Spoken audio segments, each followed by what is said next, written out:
gentlemen, the winner of this contest. It is a fast-acting viral strain that infects the host immediately, and upon getting sick, the infected will become racked with coughs, sweat profusely, and start to get the shivers and chills. There he is, the legend. The man, the myth, the legend. Yeah. You can't literally run a promotion just for the AEW, what do they call them, sickos? Thank you very much, TikTok and AEW. See you tonight. Tony Khan started telling people there's no such thing as long-term booking anymore. It's week to week. The best guys, Tony Khan. We just secured the bag. It's not like I tried to be a character. It was just sort of happened naturally. But it was never something I intended. It was just something that happened because the wrestlers asked me to do things in matches, and I do them.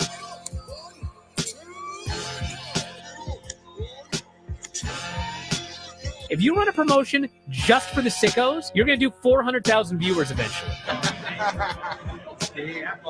Effing melts. You know that SmackDown actually went over and everything? Yeah. You know, What's the point? the point of SmackDown. What are you getting at here? That the DVRs didn't pick it up. Did they not pick it up?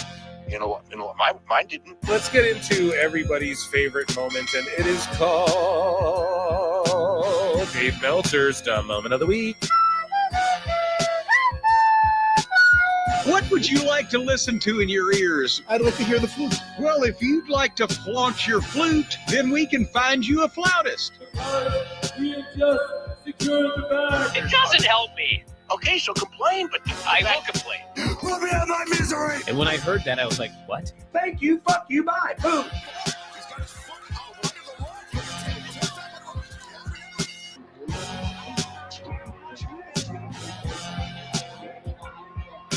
You gotta run a promotion for everybody. The sickos can be the ones that buy tickets first and spend the most money on the merchandise.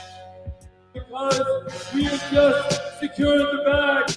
But like, you gotta promote for everybody. Then you'll have a lot of viewers. I think we proved a lot of so-called experts. We made them look like idiots.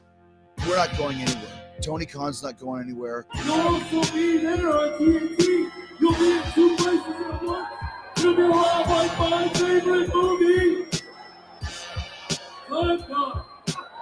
So great, Pittsburgh. It's not like I tried to be a character. It sort of happened naturally. the best guys, Tony Khan. To keep themselves safe.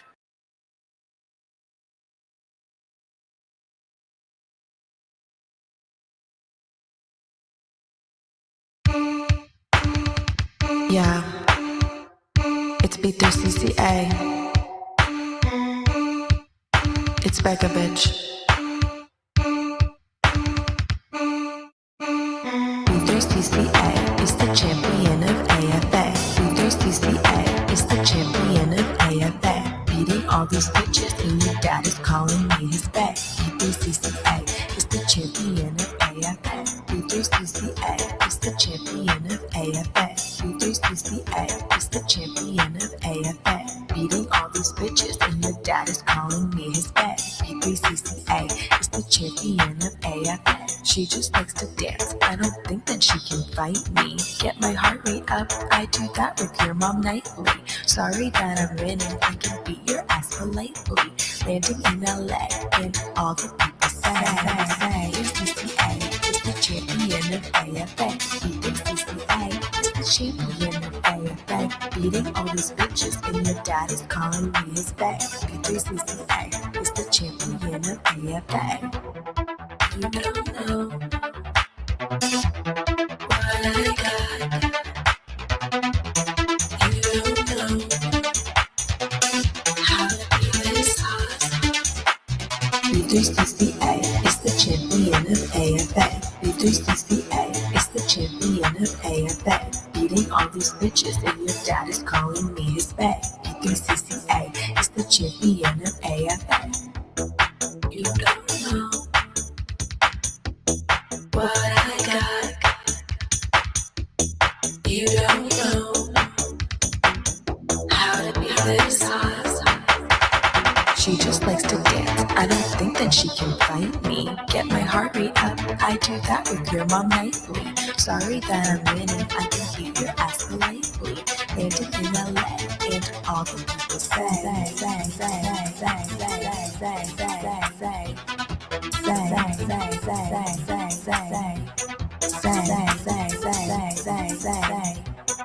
B3CCA is the champion of AFA. All right, go back. Keep talking. You got it.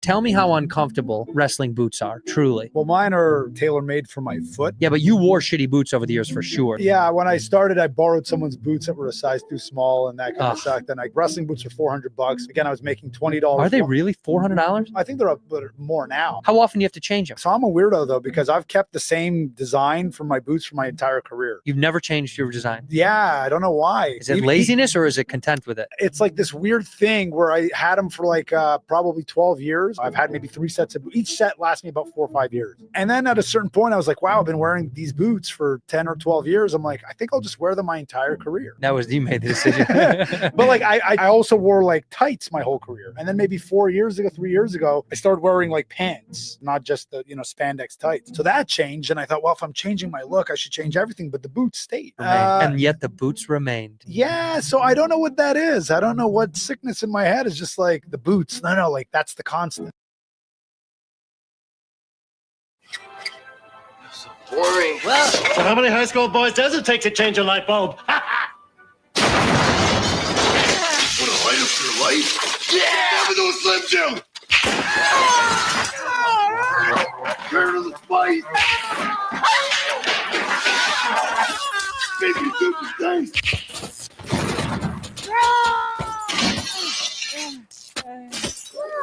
Need a little excitement?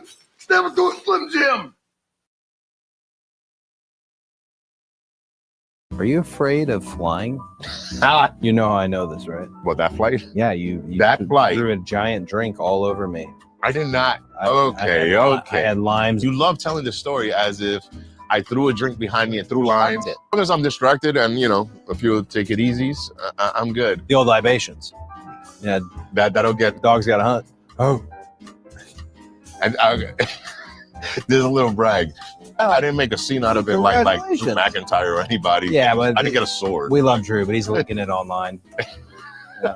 Come on the show, Drew. Jimmy Uso. Big Jim. Big Jim. No bump Jim. Doesn't like to take a bump. I mean, nobody really likes to. Cheers to that. No bump Jim. God bless him. Love that guy. Good dude. Okay, Mike. We good.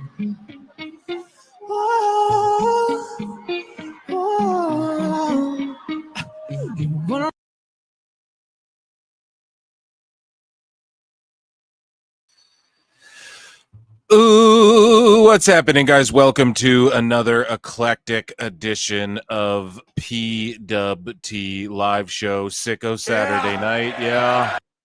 I am your host, the infallible Philly Phil Marks over here. Yeah. And we have an exciting show today on this Saturday. And as you guys can see on the screen, we'll be talking a lot about Hulk Hogan. And, obviously the bookmarks are likely riddled with a lot of Hulk Hogan stuff, and that's going to go down. The reason we're all here gathered today for church, right? Saturday night church, PWT, is because of the Hulkster, whether you loved him or hated him.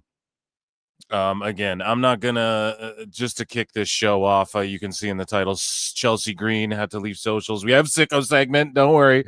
I'm sure you guys anticipated it. We have some Meltzer. We have AEW news, right? It's a regular show, but there will be a lot of like Hulkster interwoven.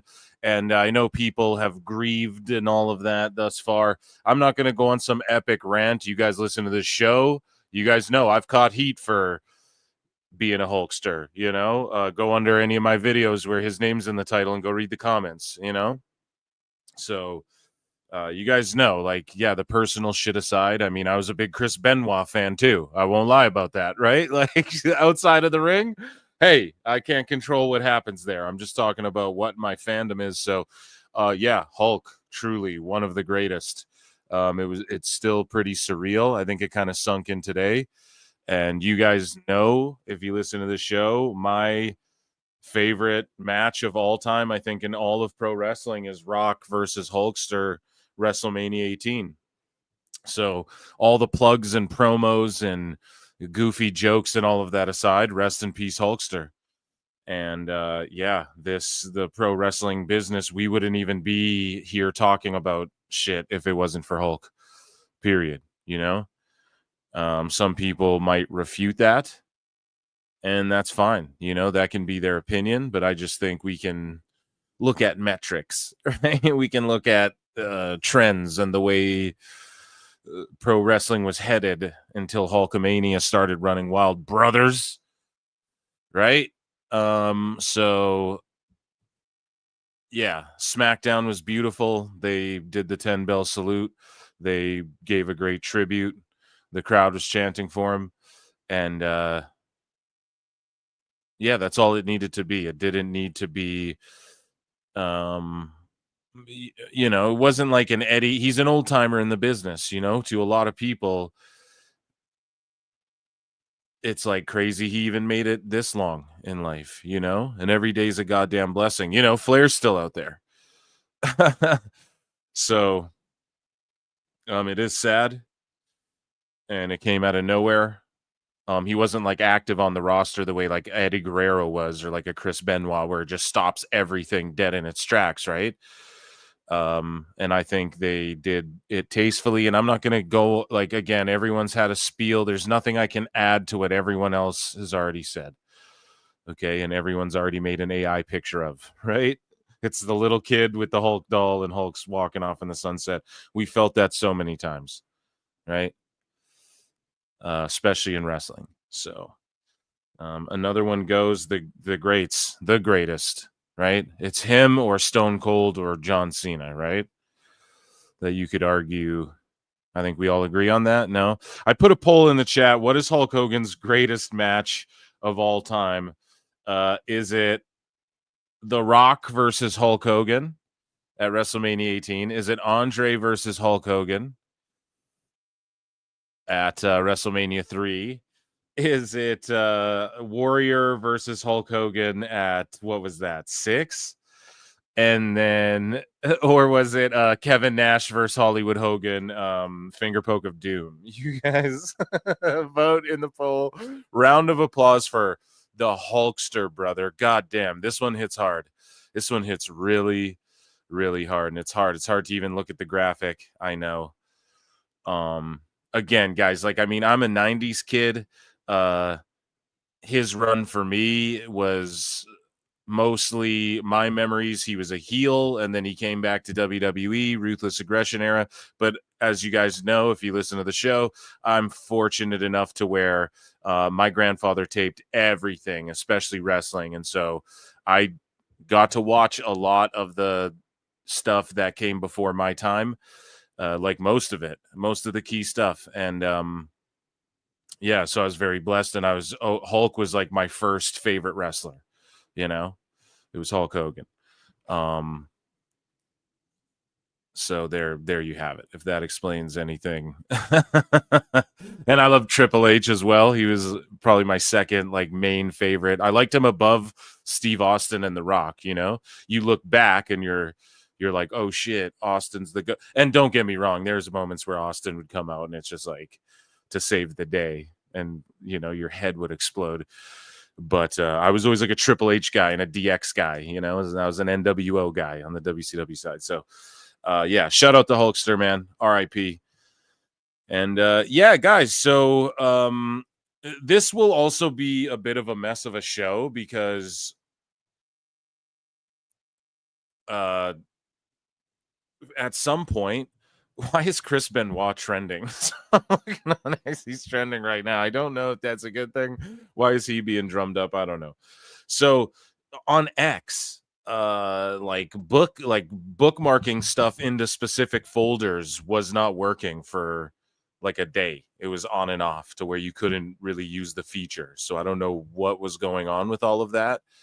So some stuff, there might be like a speed round of stuff that I wanted to bring to the show after, where I just kind of doom scroll through the through the all bookmark section. Okay. So we're speaking of Hulkster. We might as well kick things off with WWE news ultimately, and the reactions to Hulkster being passing away and just being praised by, you know, tons of people in the wrestling world. Yeah, so round of applause. I don't know if we gave one, but a round of applause.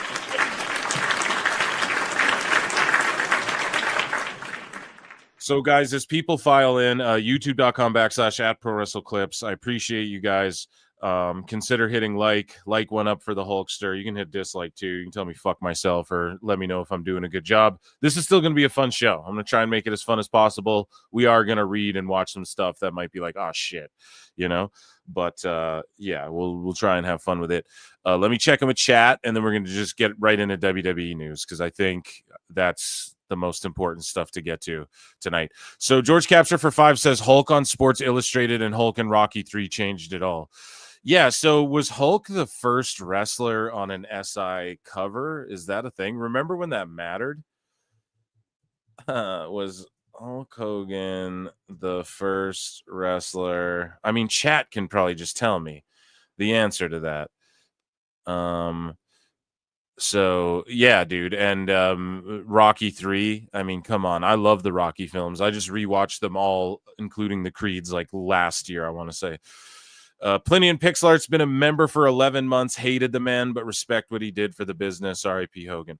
Yeah, I mean, all that shit aside, too, I didn't feel the need to preface any of this by being like, oh, and, you know, I detest racism. It's like, obviously, man, like, none of us fucking, you know, shit isn't cool. But, like, everybody just pretending they're, like, these perfect beings who've never, like, made a fucking mistake. And I don't fucking know, dude. It's just...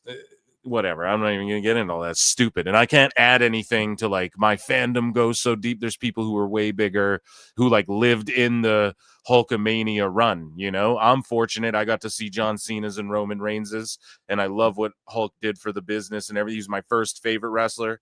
I said it, you know. I'm such a mark for the dude. It was hard for me to get over it. And but yeah, just like seeing, I don't know, it was kind of nice. It was just like reading all the reactions and stuff was like fucked up, a lot of them.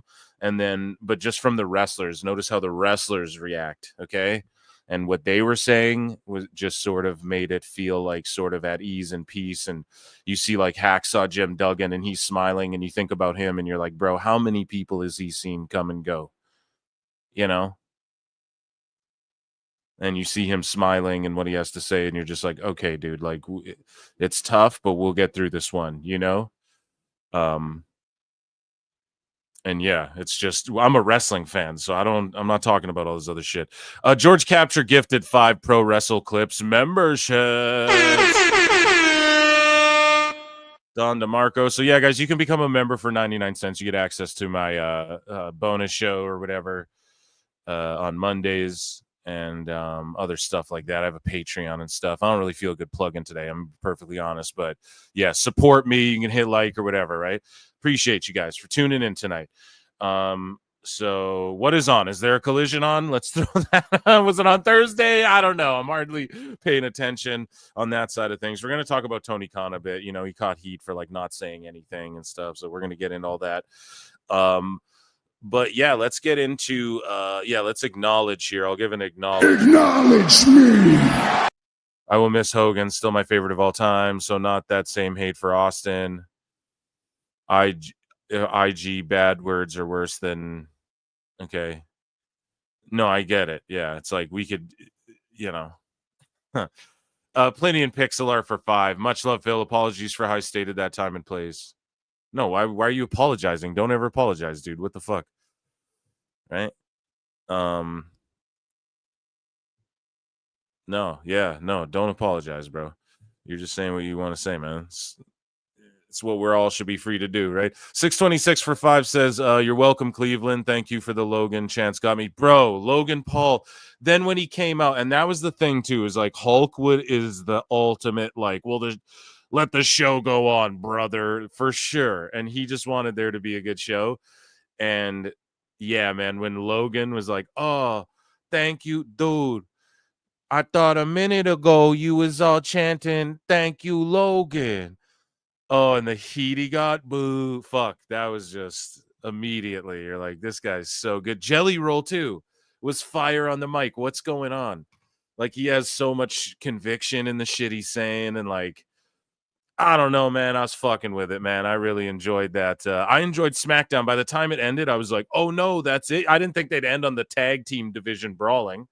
And then they announced essentially like TLC 2 with the addition, I think, of another team, right? If I'm not mistaken. But yeah, what a SmackDown too. And then the tribute was awesome. Hulk Hogan legacy will never die, brother.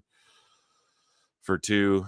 Thank you so much. Rabid Wolverine's LC Killer. F1 WGP7 has been a member for 10 months. So let me acknowledge everyone. Acknowledge me. And you guys get access to Monday shows. We typically watch Raw. I wonder if on Raw they'll also do some sort of tribute. What do you guys think?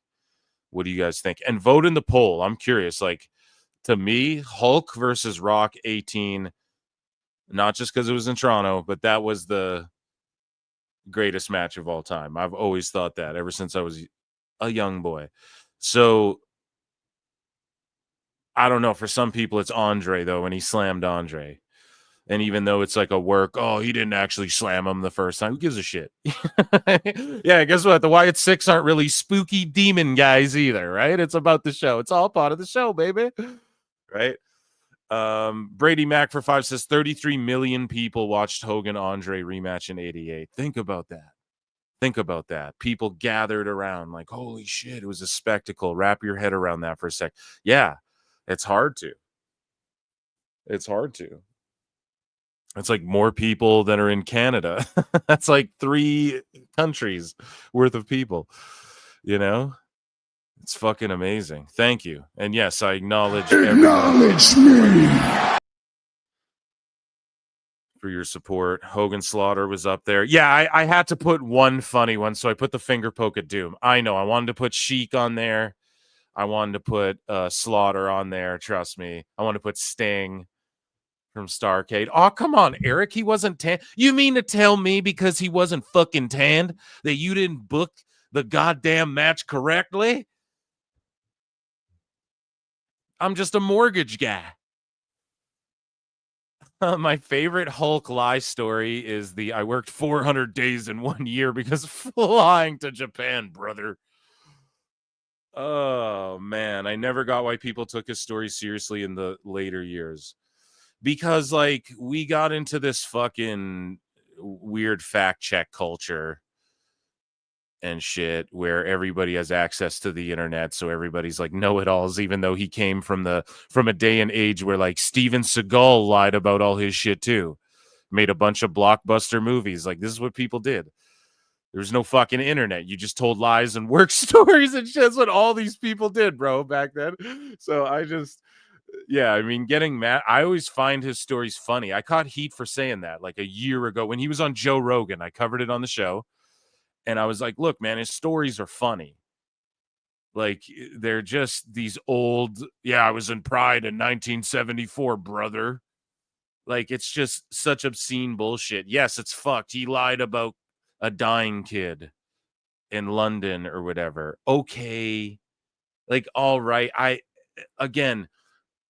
Would I ever do that? No, that's fucked up. You know what I mean? There's Dr. Phil episodes about people who do shit like that. Okay.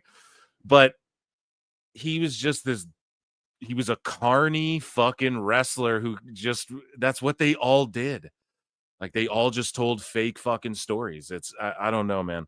To me, I never get triggered by that shit. I just think it's funny when wrestlers tell these obviously, like, they all do it. Even the riots and shit and some of these stories, they get over exaggerated over time as well. Not saying that there's documented, like there were we know that. We know wrestlers had, their people try and take their lives and stuff like that in matches back in the day. But some of the stories, you think all of them are 100% correct? No, probably a good chunk of them are exaggerated because of people who experience them and just over time. And Hulk tells so much lies, he just keeps lying. But all of his lies, like, okay, is there a lie that hurts anybody in particular other than his fucking, like, it's just for him to get himself over as like a wrestler and a superstar. I was supposed to be in that movie, dude. Doesn't like really hurt anyone. Now, if there was a real family affected by the little boy in London that he fake died, okay, I apologize because I'm unaware of that. I don't know like the ins and outs of that story, right? Because there's so many Hulk tales, right? But it's more like Hulk, the real, like Terry Bollea, that guy. I think people hated that guy, and there's a lot of people who love that guy too. But there's people who take Hulk out of the picture and go, no, he fucking buried my spot, or he used racial epithets or racial slurs and shit and stuff like that. And yeah, that's, I mean, I can't defend him. I don't know the fucking guy. I'm not on tape with my wiener out saying shit like that. You know what I mean? So I whatever. I'm just talking about what I know. The wrestling, to me, his stories, his lies are all those wrestlers back in those days told crazy stories and lies. Some more than others. We respect Bret Hart for calling people on their shit. But if you think about it, like Jim Cornette pointed out, Bret Hart exposed the business too, like more than, right? Like Jim Cornette said it. What is Bret going to do? Call the newspapers and say,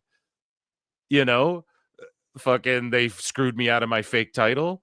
And that's what he did. Bret was shooting on everyone, but he was fucking exposing the biz super hard and to do that.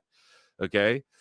And someone like Hulk is just one of these dudes. Again, just talking about Hulkster, like the wrestling side. He's just one of those dudes that's like, kayfabe's forever, brother. He goes on Joe Rogan, who's a legit Brazilian jiu-jitsu black belt, and starts telling him like about fake work shoot holds. Now, if I twist the wrist like this, Rogan, brother, like, come on, dude.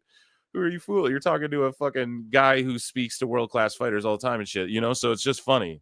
To me, that shit's funny. It's like Steven Seagal when he goes to Russia and he starts doing like his weird dance with the Russian lady or whatever, right? He's just living his gimmick. And there's something about that. Like, we don't live in times of like Frank Dukeses anymore, or these like Count Dantes and these fake fucking, bullshido martial artists and these like carny, over the top carny wrestlers. Like that's a dead breed. And so there's something about it that's endearing and funny. Again, just the wrestling side. I know people are going to conflate what I'm saying and go, oh, how dare you protect I get it, guys.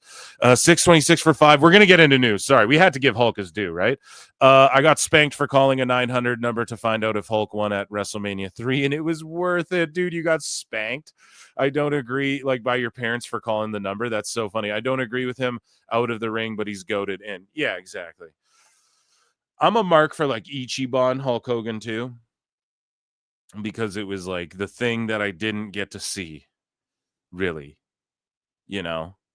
Like that was the side of Hogan you didn't see. Wasn't in your face, really, like the other stuff was as much. So I'm like a big mark for that. Kevin Pierpont for 2 says Devon, Booker T, and Stevie Ray loved Hulk. Okay. What do they all have in common? Chat. What do they? No. And that's fine. Hey, man, that's fine. I'm not going to tell anybody how to feel or not to feel, about a person. That's up to them to decide how they feel about people. I'm just talking about how I felt about them in the ring. And yeah. So let's get into WWE news. I think that's the way to do this. Let's hit some breaking news. So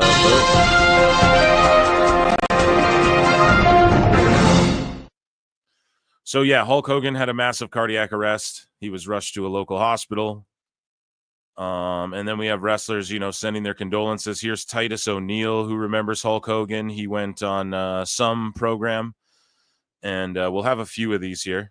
Well, Doctor, my relationship with Hulk Hogan, the character. Remember when they wore like the pirate gear together at that one WrestleMania? They were dressed like pirates, brother. Yo ho, me mateys, brothers. Yo ho, me brothers. Oh my God, that's so funny. Has always been professional.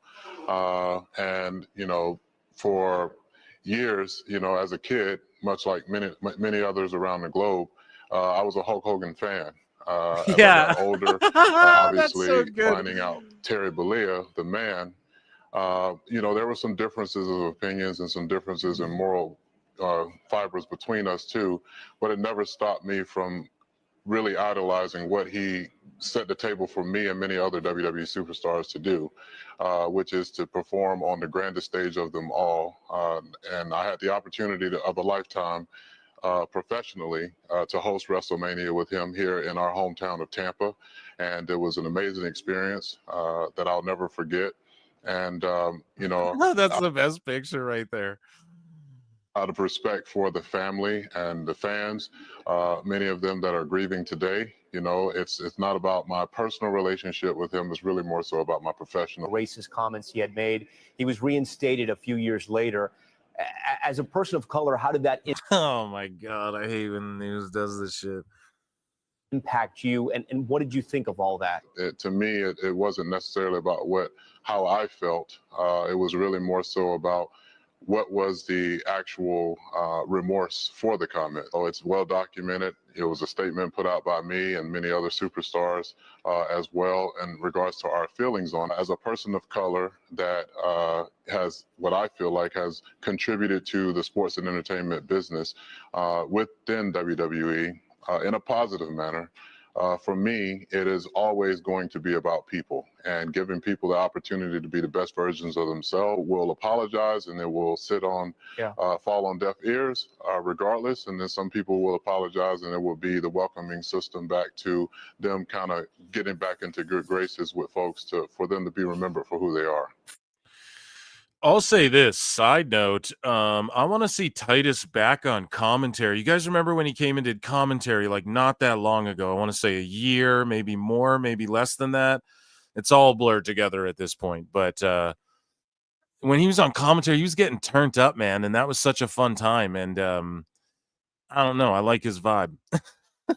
I've always been a Titus fan, dude. I was a big primetime player, making $1 million moves. Got this $1 million. I fucking love that crew. So here we go. Untold story of Hulk Hogan from Sergeant Slaughter.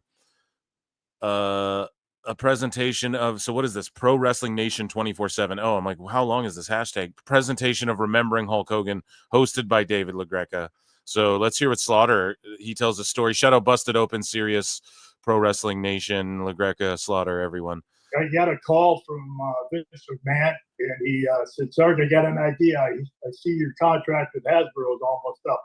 He said, I got an idea. WrestleMania 7, I want you and Hulk Hogan to sell it out for me at the LA Coliseum. And I said, sounds good to me. How are you going to make Hulk Hogan the villain? And he said, Hulk. What do you mean, Hulk? I said, yeah, I thought you were going to make Sergeant Slaughter, G.I. Joe, the real American hero. Is only you can do it, Vince. And he goes, no, I got another idea. I want you to come back to the WWF and be pissed off. One day before this all happened, I'm on an airplane, and there next to me is Hulk Hogan. And he looks over to me. We never really talked much, and he said, I told Vince I wanted you back. He wanted WrestleMania 7 to be either the tugboat, the earthquake, or that Ultimate Warrior again. And I said, I'm not wrestling any of them. That doesn't work for me, brothers. Oh, shit. Quarterback, and I'll do it. So that's kind of how it all happened. Hulk asked for Vince to bring me in as the villain. So gotta thank him. I always called Terry my golden goose, because every time we wrestled, I made more money. I gotta. Yeah, good thing it wasn't Tugboat. That's all I'm saying.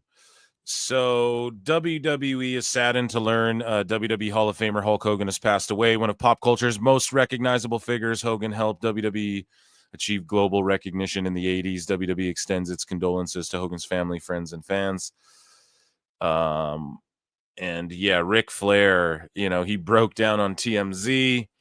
He tweeted out, I'm absolutely shocked to hear about the passing of my close friend, Hulk Hogan. Hulk has been by my side since we started in the wrestling business. An incredible athlete, talent, friend, and father. Our friendship has meant the world to me. It's weird because every word is in caps. like it starts with a caps. He was always there for me, even when I didn't ask for him to be. He was one of the first to visit me when I was in the hospital with a 2% chance of living, and he prayed by my bedside. Hulk also lent me money when Reed was sick. Hulkster, no one will ever compare to you. Rest in peace, my friend. And it was really them. Like it was really like Hulkster in WWF and then Flair in WCW. Like, who's the best in the world? And yeah. It is it's quite sad, man. So here we go. We have some more reactions. So The Miz, he said, when I was a kid, I ate my vitamins and said my prayers. And by the way, Miz killed it on SmackDown. You know, he's in Cleveland. He sets up his line, I'm The Miz and the whole crowd goes, awesome. And then he goes back. And then he fucking goes out there and slaps Jacob in the face. And Fatu goes out there, gets beat relatively quick, but that was his job, and he fucking made Jacob look good doing it, and he was real intense and everything. Fuck yeah, man. I love The Miz. But he's like, I ate my vitamins, said my prayers because Hulk Hogan told me to. He was someone I looked up to, a larger-than-life presence I copied constantly growing up, the voice, the flexing, the charisma. He made you want to be bold, loud, confident. He made you believe you could be something. Years later, I had just come off the real world, trying to find my footing in WWE. I was backstage nervous, not trying to step on toes, hoping to earn respect. And then Hulk Hogan called me over. I couldn't believe it. It was like, oh my God, I'm about to talk to Hulk Hogan. He goes, tell me about that reality show you were on, Jack. And I was like, it's Mike, actually. Well, let me tell you something, brother. We talked for 30 minutes about the real world, what it was like, what the experience meant. And I walked away thinking, did that really just happen? A year later, Hogan Knows Best premiered, and I couldn't help but wonder if that conversation had anything to do with it. Maybe it did, maybe it didn't, but I'll never forget that moment. Every time I saw him after that, he was kind. He'd compliment me, tell me how great of a job I was doing, and coming from him, that meant everything. My thoughts are with his family, his friends, and everyone who loved him. Rest in peace, Hulk Hogan. Thank you for the time, the words, and the impact. Brother, you were larger than life and somehow even bigger in person. Yeah, and like Maryse has a story about Hulkster too. So I think we have a video. Ric Flair like broke down talking about Hulkster. So the president, Donald Trump, WWE Hall of Famer, says we lost a great friend today, the Hulkster. Hulk Hogan was great, was MAGA all the way, strong, tough, smart, but with the biggest heart. He gave an absolute electric speech at the Republican National Convention. It was about me. That was one of the highlights of the entire week. He entertained fans from all over the world, and the cultural impact he had was massive. To his wife, Sky, and family, we give our warmest, best wishes and love. Hulk Hogan will be greatly missed. Now, his wife, Sky, right? We'll get into that in a bit because people are like throwing conspiracy theories around about her already and shit. And I don't mean to laugh, but it's just like, fuck, the internet, bro. We're doomed. So Jimmy Hart has paid tribute to his best friend Hulk Hogan. What can you no, should I do the Jimmy Hart? What can you say when losing a best friend? First, to Hulk's family, I love you. I'm here for you all. Hulkster, you always kept me close to you through everything. It was an honor. We traveled the world back and forth. Wherever we went, Hulkamania was alive, brother. The fans always came out, and we loved every minute of it. You made more people smile than I'll ever be able to count. Those are the memories I'll forever cherish. Thank you for a 4-decade ride. I will keep the megaphone going. Red and yellow will live on. Legends never die, baby. I love you, Terry. Hulkamania forever. And yeah, he was breaking down hard on stage there on SmackDown. And Joe Carney posted that the WWF became the WWE on May 6, 2002. This was the last glimpse before the transition to WWE. And if you look, it's the WWF logo, and on the title, it has the WWF logo. Right? So, and then the next time we saw it, we were officially in the WWE era. He was the last WWF champion and the first WWE champion. That's only 0.5% of the history he helped create. So that's like a cool little fucking stat that not many people think about. We think about his WrestleMania, his 12 world title wins, 6 in WWE, 6 in WCW, all the WrestleManias and shit, but you don't think about this little factoid here, which is really cool that happened. Who put him over again? Wasn't it Triple H? Am I right about that? So Vince McMahon tweeted for like the first time in forever. And he says, the world lost a treasure today, pal. Hulk Hogan was the greatest WWE superstar of all time, someone who was loved and admired around the world. He was a trailblazer, the first performer who transitioned from being a wrestling star into a global phenomenon.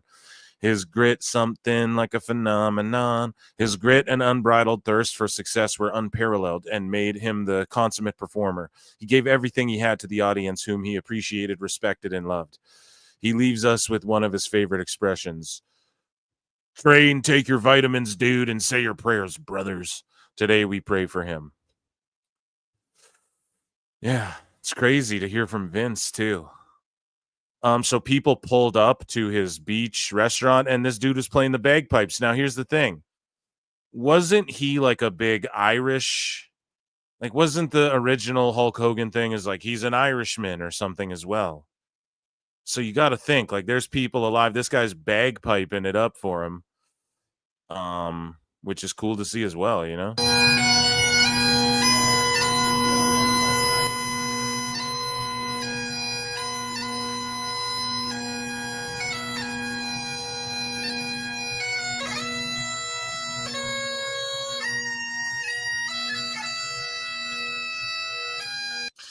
I don't know.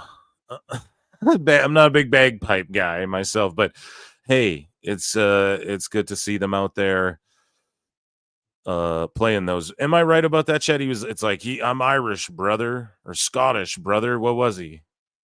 Then people interpret him as never knew the Irish had inherited some from the Scots. Bagpipes are Scottish. Okay, so there you go. I just don't even know what I'm talking about. But is that why he's playing them? Like, wasn't that a thing? That's why his name is Hogan. Yeah. Okay. Whatever. Either way. It's not what my stupidity is not what matters here. Okay, chat. So who tweeted this? Devon said, we all are guilty in one way, shape, or form of saying something or doing something that wouldn't be considered appropriate. I'm not condoning in any way what happened or what was said at his lowest point because, listen, I'm African-American. I get it, okay? If anybody gets it, it's us as African-American people. And then he goes on to say, but at the same time, you can't deny what this man has done for the wrestling business. If it wasn't for Hulk Hogan, there would be no WWE, there'd be no AEW, there'd be no TNA, there'd be no Dave Meltzer. There would be none of this. We wouldn't even be having this platform right now. We're able to still be relevant in the business because of that man. The business is hot right now. So for people to say what they say about the comments he made, I get it. I understand why you're hurt by it. I was hurt by it too. But like the Bible says, forgive, because if you don't forgive your brother, I will not forgive you. And that's exactly what the Bible says.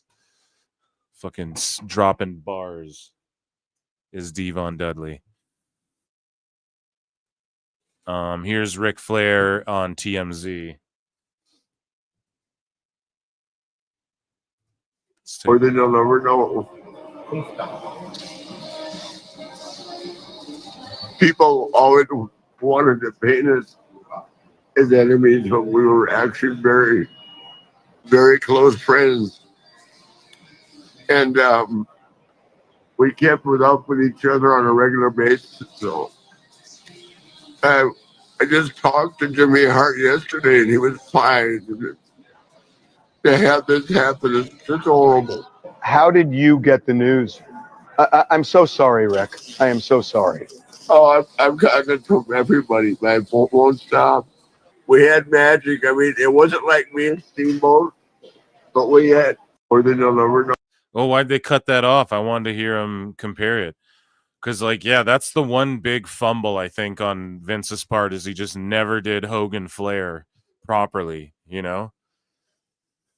Think about a guy like Flair still kicking it, man. Maryse recalls a Hulk Hogan story from 2006. So she says, still trying to process the loss of someone who made a big impact on my very first day in WWE. Hulk Hogan was the first person who ever took me under his wing. It was 2006. I had just been eliminated from the Diva search that night, and I was feeling crushed. I walked into the TV hotel after Raw in Cleveland, heels on, dragging 2 giant suitcases up the stairs because there was no elevator, and suddenly I felt a hand on my left. It was Hulk, grabbing one of my bags, helping me the rest of the way. He looked at me and said, "You look like you could sit down and have a cheeseburger and fries." We sat down in the hotel lobby restaurant and talked wrestling for over an hour. He shared stories, gave me incredible advice, and in that moment reminded me why I was there. That night changed everything for me. Over the years, we shared a great friendship. He always loved talking about our show, the kids, Mike, and family. I'm forever grateful for that night, that conversation, and for knowing him. Rest in peace, Hulkster, brother. Thank you for everything. Yeah, so the Mizanin, is that how you say it? Mizanin? The Mizanin family, very very tight with Hulkster, dude. So Brooke Hogan is at peace following her father's death. She wrote a statement. She hadn't spoken to him since, I guess, like 2023, and she just told him to rest and like be cool and like stop going so hard, you know. So Madison Square Garden put up this tribute to Hulkster, which is insane. But think about like the original Garden. You know, who drew the most money there? Is it Hulk, or is someone going to be like, actually Bruno Sammartino? I don't know, but yeah, that's just amazing. Teddy Long recalls his final message to Hulk Hogan 20 minutes before his death. Tell him I love him. Damn.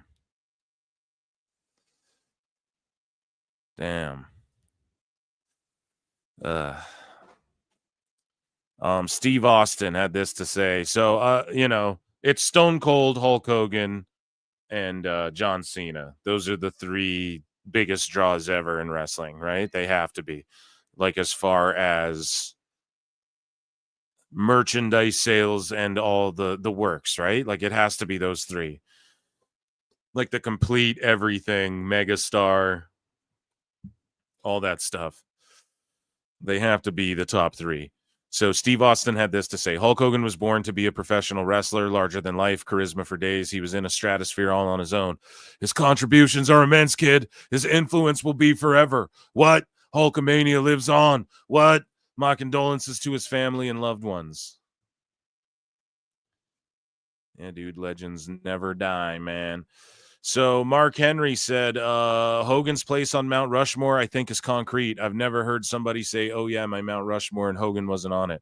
I feel like some of the people out there have this bias, or they want to delve into the negativity of Hogan's life. He means personal life.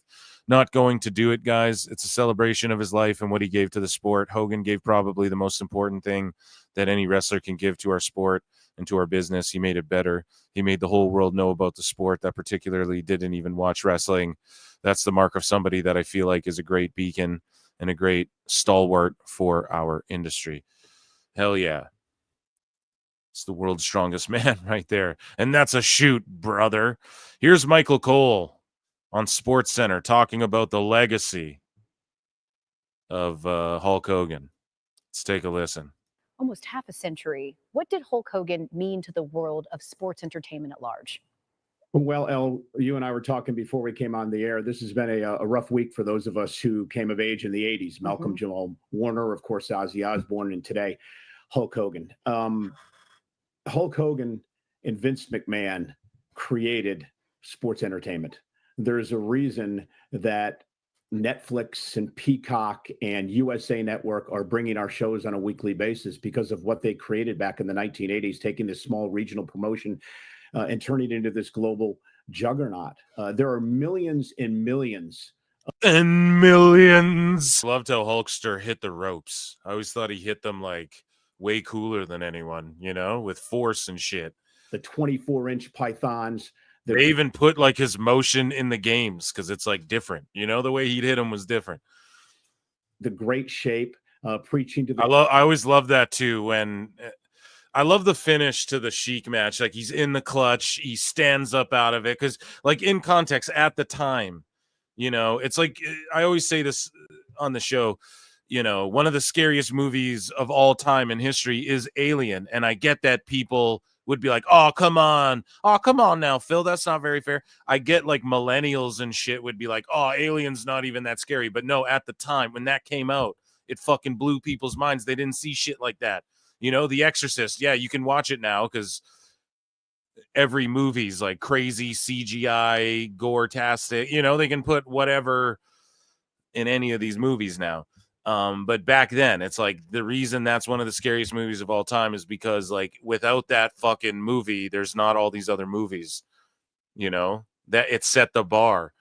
So, I feel like a bar setter is the Iron Sheik, like, kicking out right after the 3, like, all that, dude. It's just, I've always loved that. Python. The little details, man, the subtle things. That's what's great about pro wrestling. The great shape. Preaching to the children to say their prayers and take their vitamins. He was larger than life. He was Terry Bollea turned up to number 10. And in the 1980s, he was probably the most famous person on the planet. Anywhere you went, you would hear the name Hulk Hogan.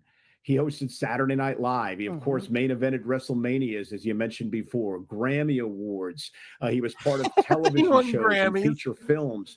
Hulk Hogan created the entire rock and wrestling era in WWE and really put sports entertainment on the map. He did, and I'm, you know, I told you this too. I'm remembering having the plush toy of Hulk Hogan with the hair and the bandana.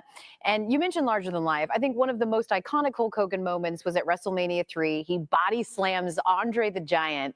Can you talk about that moment in sports history? Well, El, there were really two moments between Hulk and Andre the Giant. This is a rivalry that really may have been the greatest in professional wrestling history. Of course, WrestleMania 3, the Pontiac. Yeah, a lot of people from that time will argue that too. Like, dude, you guys, I've heard people make the argument, like, y'all got to understand the impact that Andre Hulk had. Like, that has to be one of the greatest rivalries, because without it, we don't get to where we are. And how crazy it was to see Andre, like, rip his shirt. You rip my chain, brother. You know, when you rip my gold chain crucifix off my neck, Jack. I had a hard time taking my vitamins the next day, dude.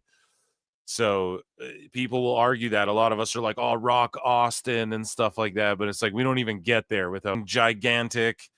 And again, we're in another era like that now. But now we're at a point in time where, you know, WWE is bigger than all of the stars, pretty much. Right? WWE is like a brand, and you trust that, like, people are paying this premium to see, like, WWE do a WWE event. You know, there's like the outliers. Roman, you might be able to argue, like, maybe he's starting to cross over. But I don't think so. I think if you yelled WWE in a mall, or you yelled Roman Reigns in a mall and said, hey, how many of you know what this is? How many of you know what this is? Most people would fucking know what WWE just as, you know, whereas like Hulk Hogan, he was like bigger than fucking WWE.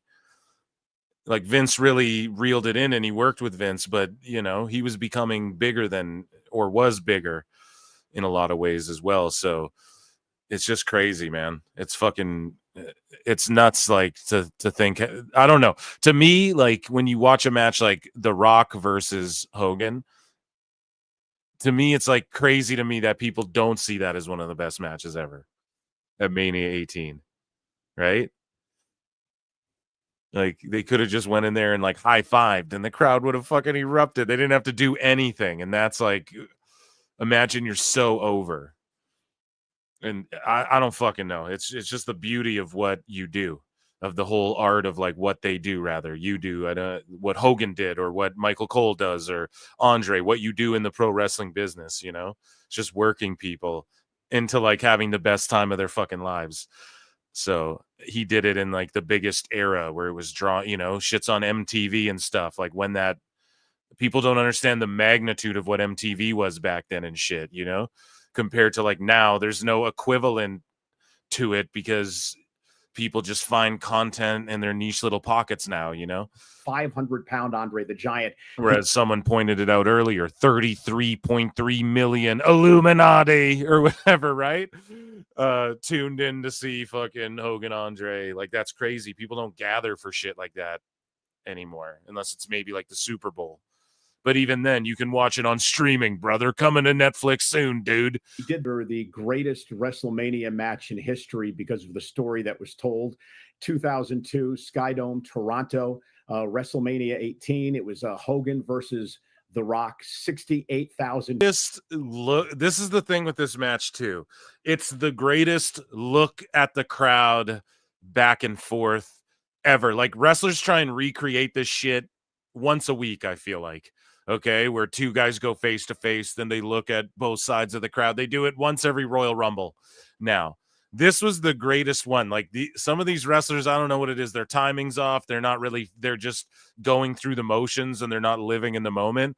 But these two motherfuckers were in this moment, and the way they do the look at both sides of the arena, like all of it, it was just everything about this match, dude, was the greatest. The fucking piled on top of each other. The Rock in one of the most incredible out of their moments seats in the history of WrestleMania. I think the second moment and the personal moment for me was a year later at WrestleMania 19 in Seattle. My broadcast partner Taz and I were at ringside and had the opportunity to call our first Hulk Hogan premium live event match, and that was a match at WrestleMania against Mr. McMahon. Mr. McMahon, of course, was the villain. He was the guy who was running the corporate industry of WWE that people like Hulk Hogan were fighting against. And they dubbed this 20 years in the making, McMahon versus Hogan. And it was an incredible moment in my career to be able to call Hulk Hogan in a match of that caliber. You know, we just mentioned sort of generationally what Hulk Hogan meant and who he was. Of course, for us, it was because of our age, all about the wrestling. There was, of course, people who only remember him from reality TV. When you sort of think about the impact that he had, what will be his lasting legacy? Hulk Hogan's lasting legacy will be that he was probably the greatest professional wrestler of all time. I'm not just talking in-ring performance. I'm talking about the way that he brought our industry into the mainstream, into the forefront of society, where people in every country on this earth would know the name Hulk Hogan, would know the name WWF/WWE.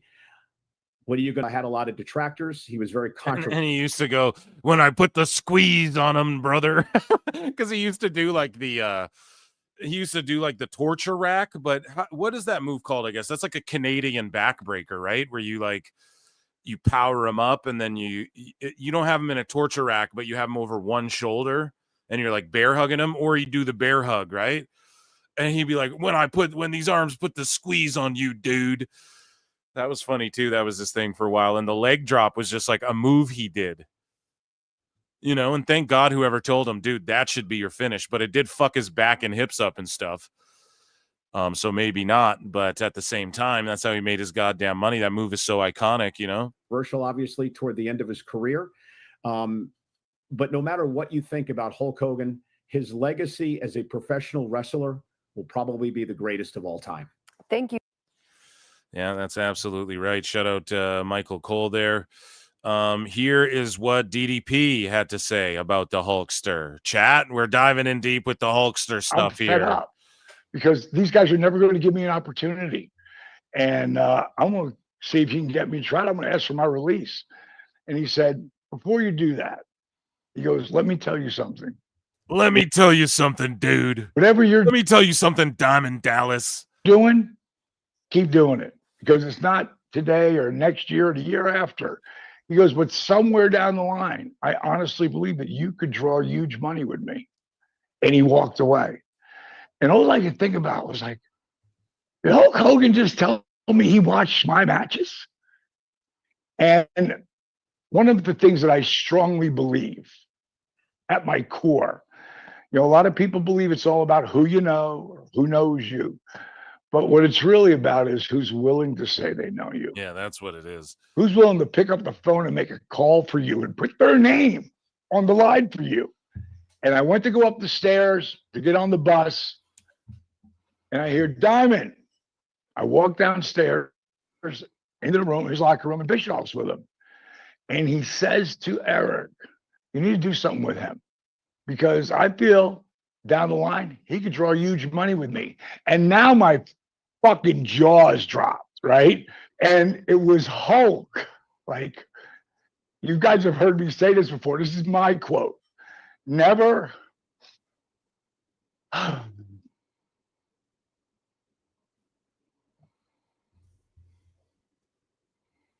Damn.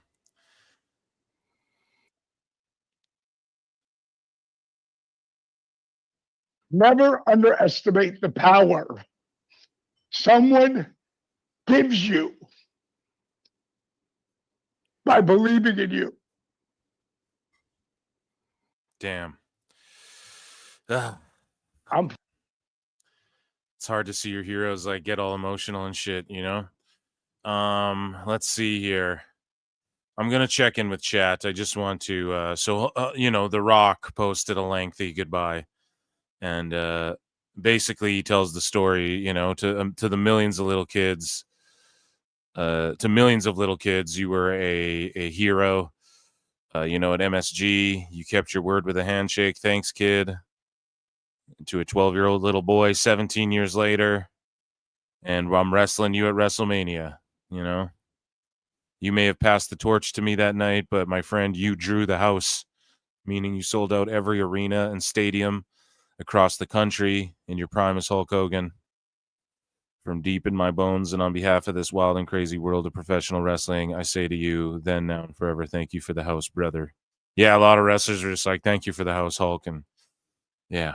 Netflix has been working on Hulk Hogan docu-series for the past year, and I mean, it's so tragic, but it's going to end with him passing, you know, and they're documenting the whole goddamn thing. So, yeah, I hope everybody tunes in his memory and all of that. But yeah, they've been documenting, so all of this struggles of his surgeries and stuff and everything, we're going to probably see that in this doc. So that will be a tremendously hard watch, especially posthumously, you know. Here's what Eric Bischoff had to say. He did a Hulk Hogan tribute episode of 83 Weeks. And he was, remember, man, Hulk Hogan and Eric Bischoff are such good brothers, brother, that at one point Hulkster sold everything to Bischoff for $1 to protect his shit. Bischoff could have royally screwed him there with that, and he didn't, right? He chose not to. Like a good friend, you know? Some people's families would probably fuck them if you gave them that type of power over everything you own when you're trying to protect it, right? But these guys were brothers, and Real American Freestyle Wrestling is coming out soon, and Hulkster was a big part of that. And I think their show will be in memoriam of him as well. Let's listen to what Bischoff had to say. Finally now sinking in, but it's surreal, man. It's not just, you know, in my case, losing one of my best friends that's a big enough deal. But everywhere I look for the last 2 days, it's Hulk Hogan. He's all over the news. He's all over social media, and the outpouring of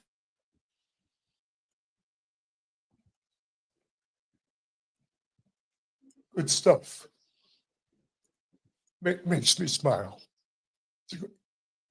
No, this is going to be just not going to be easy. Wow. So it's just starting to sink in, and it will, and we'll go about our business because that's what he would do. He'd be kicking my ass if he thought I was moping around and, as he would say, missing a beat. Brother, can't miss a beat, brother. So, can't miss a beat, brother. Can't miss a beat, finally, Jack. Here's what Bubba Ray had to say. And we're almost done with the Hulk Hogan tributes and that, but I think it's important, guys. So if you're not here for that, I fucking sorry. It's my show. Make your own show and then go and then don't do this, right?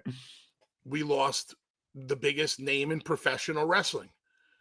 And make no mistake, Hulk Hogan is the biggest name in professional wrestling.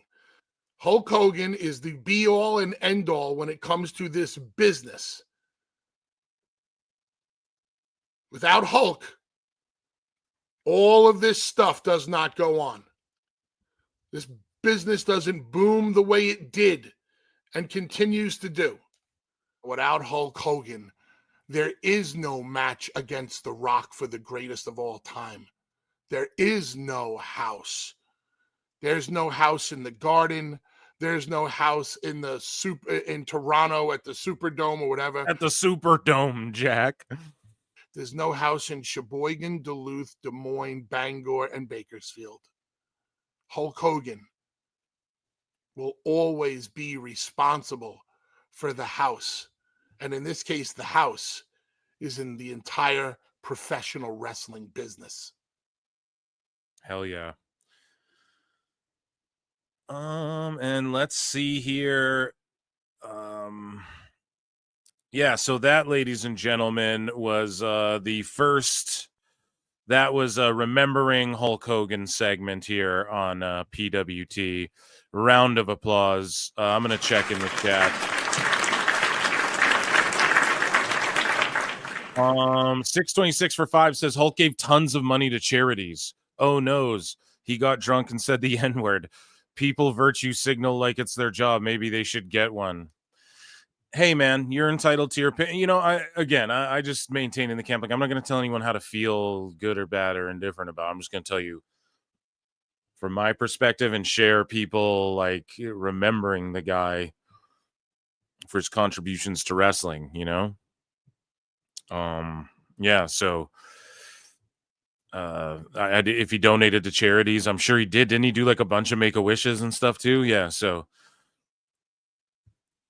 that's good on him, brother. 626 for 2 says the opinions of IWC Marks means less than 0. You're probably right, man. Blue-eyed boy who's been a member for 5 months says PWT.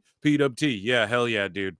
And I appreciate you. Let me acknowledge me for that. Yes, but they can always edit it. Gotcha, thanks. Thursdays is Collision taped. All they needed was a still graphic. Without Hogan, wrestling doesn't make it past the 80s. I agree, Jay. I was just throwing that out there. Yeah, done. Okay. Is AEW on? Should I throw it on? I might just throw it on.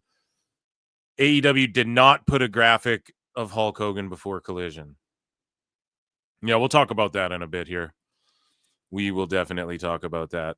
Okay, ladies and gentlemen, let's hit a breaking news. Got a lot to get to tonight. So we're breezing through here tonight.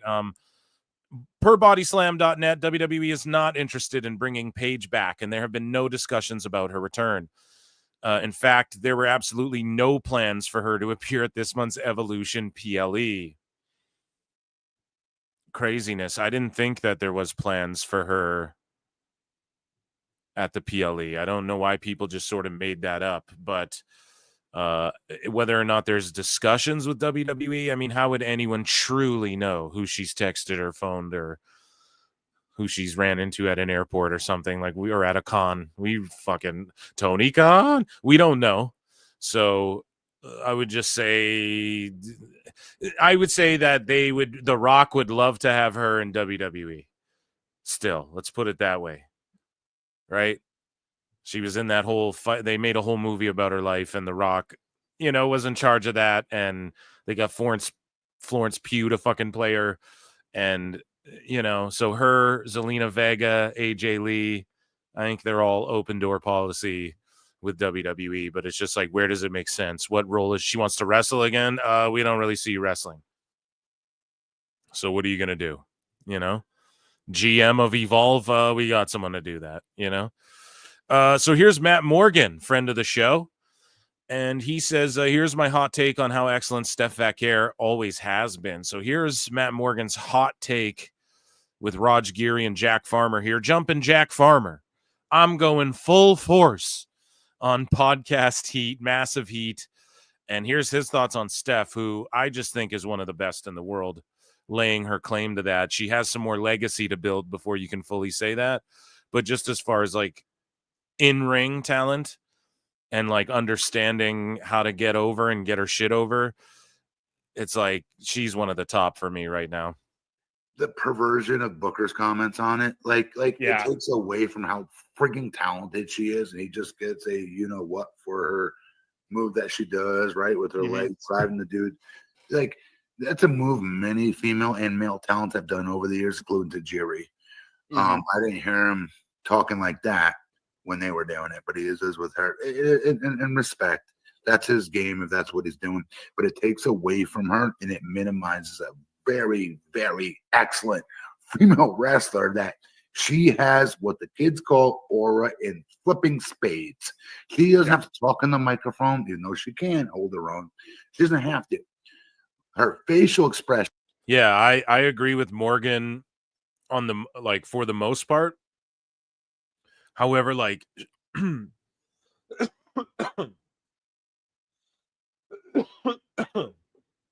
pardon me.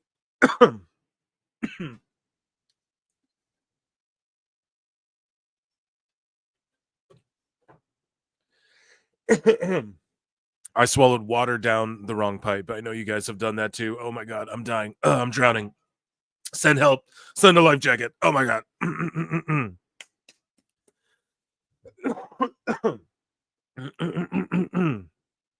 Sorry, guys. I'm dead. All right. Okay. Where were we? Sorry. Oh, I murked myself. Okay.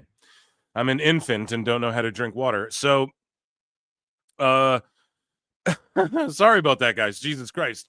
I typically agree with Matt Morgan.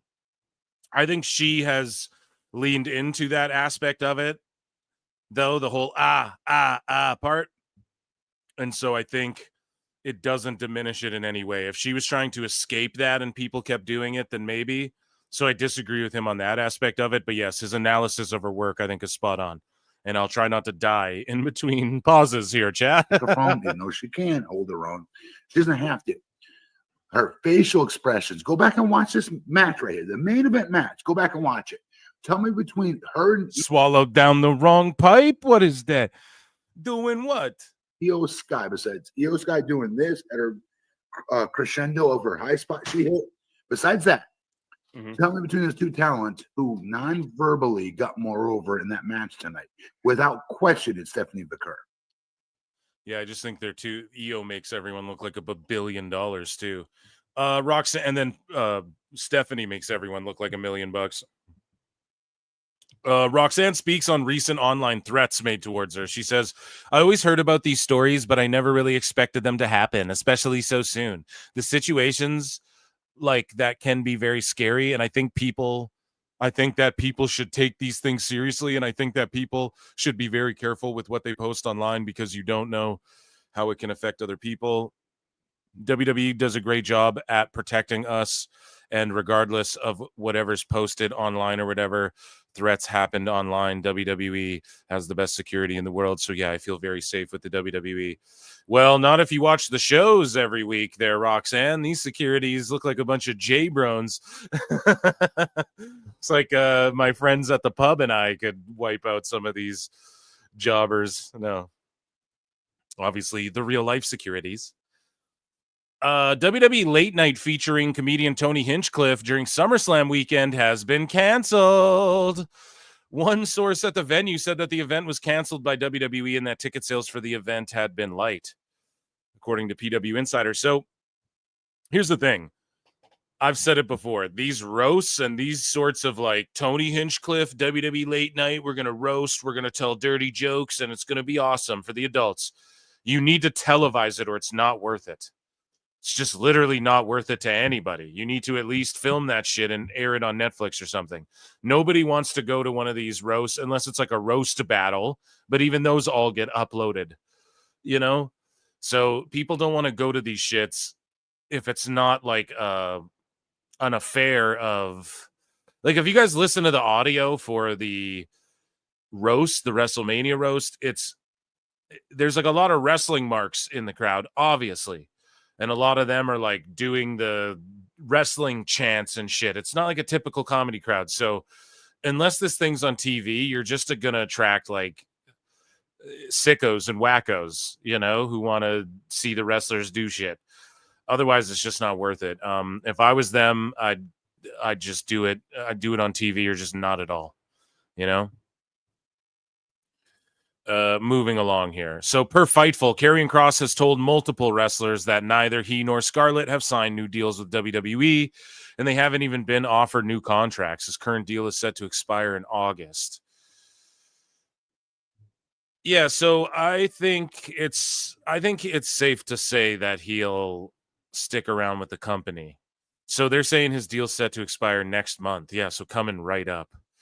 So we'll know. I mean, he's about to get a big win at SummerSlam, if I'm guessing, right? He's going to win the trilogy with Sammy. That has to be the way they're going with this story. Otherwise, they really got nothing for Sammy, and they really ain't pulling the trigger on Kross. So, yeah, I'm interested to see what happens. I think he'll stick around, bro. I just think WWE is where he's supposed to be at. Speaking of where they're supposed to be at, it's announced Dragon Lee in AAA at Triple Mania 33. It's Dragon Lee, El Hijo del Vikingo, Dominic Mysterio, El Grande Americano in a four-way. So WWE superstars essentially for the championship. And Dominic Mysterio showed up at a AAA show. He attacked some folks, and he got Stone Cold Steve Austin level pops, and I'm not exaggerating. We have multiple videos and audios of this, and this is on HBO Max, some AAA action here. Dom shows up in a Max. Let me max you a question. Oye, ¿quién está subiendo al ring? ¿Qué es esto? ¿Quién se metió? Security, ¿dónde está la seguridad? Se metió. ¡No!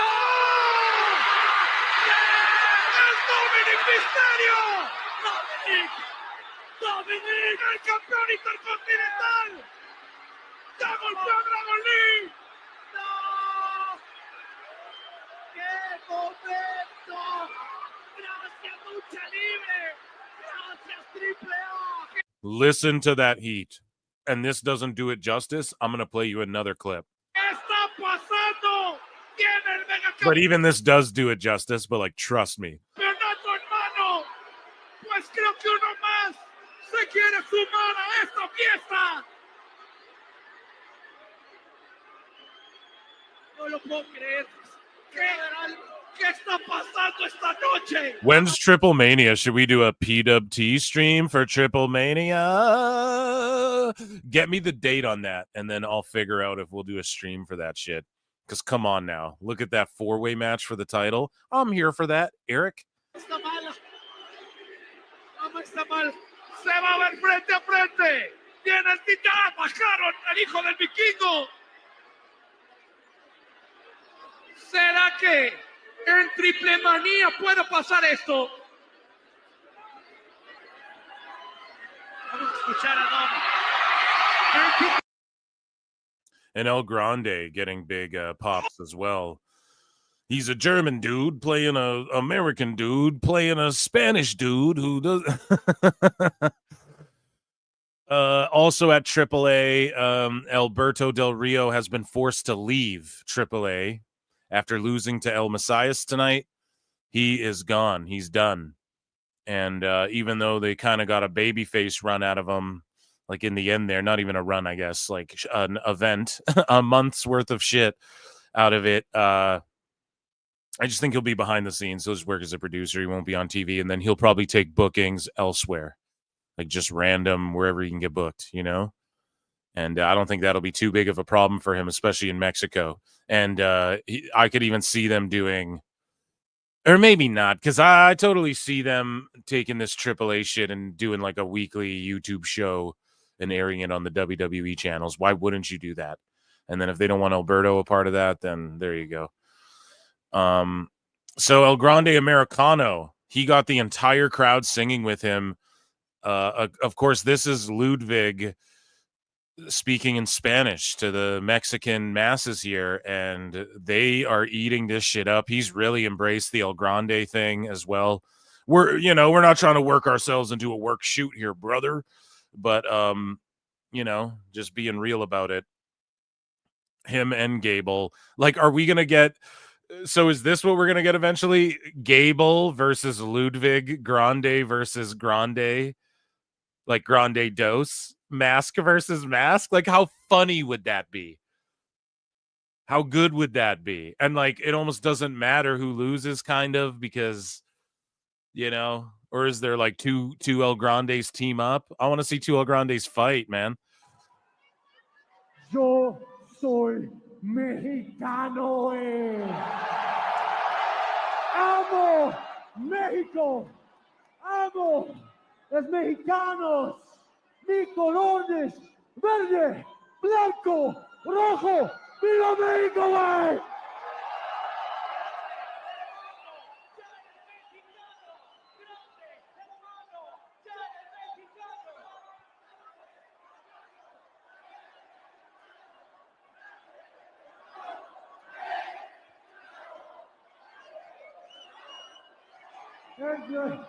Es verdad, güey.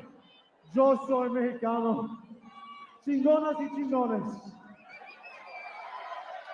Escúchame.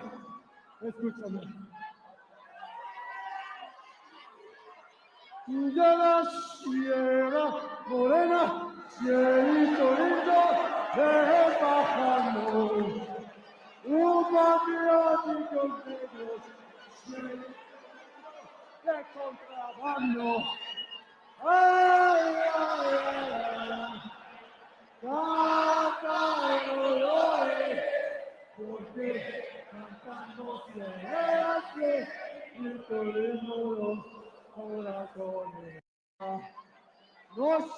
Yeah, so I don't know how people don't see this as like a net positive for WWE and AAA just in general. Like, they're bringing so much attention to it.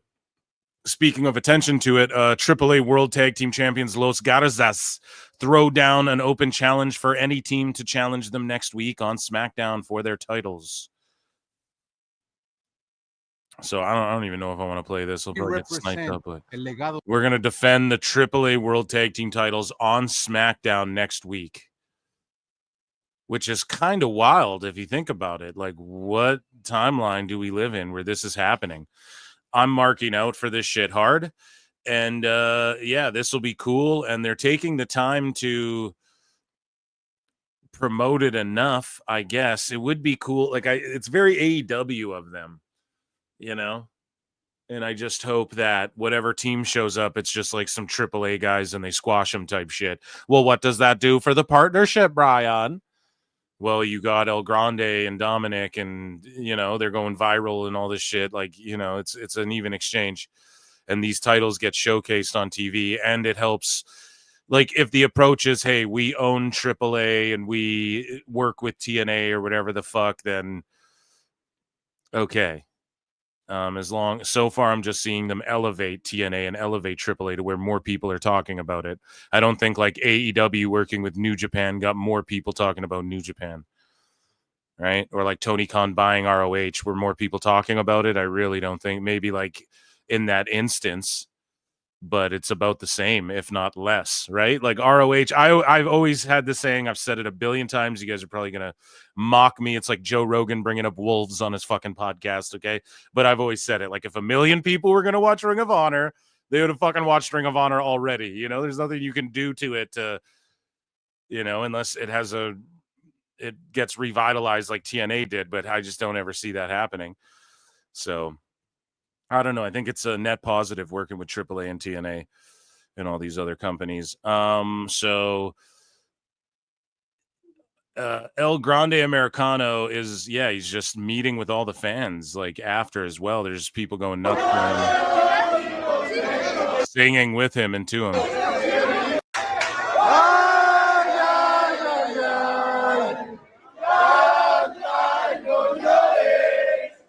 Yeah, so he's just getting it even more over than Gable could because he can actually speak Spanish and shit. You know what I mean? So it's quite interesting, to say the least. Okay, so here's the footage of, is this, well, we already watched Ludwig, El Grande's promo, so we don't need to watch that again. But here is the unedited audio, like in the crowd version. This is what, if you were in the audience, what you were hearing. And Triple H made sure to upload this to his Twitter for Dominic Mysterio's return to AAA. Let's listen.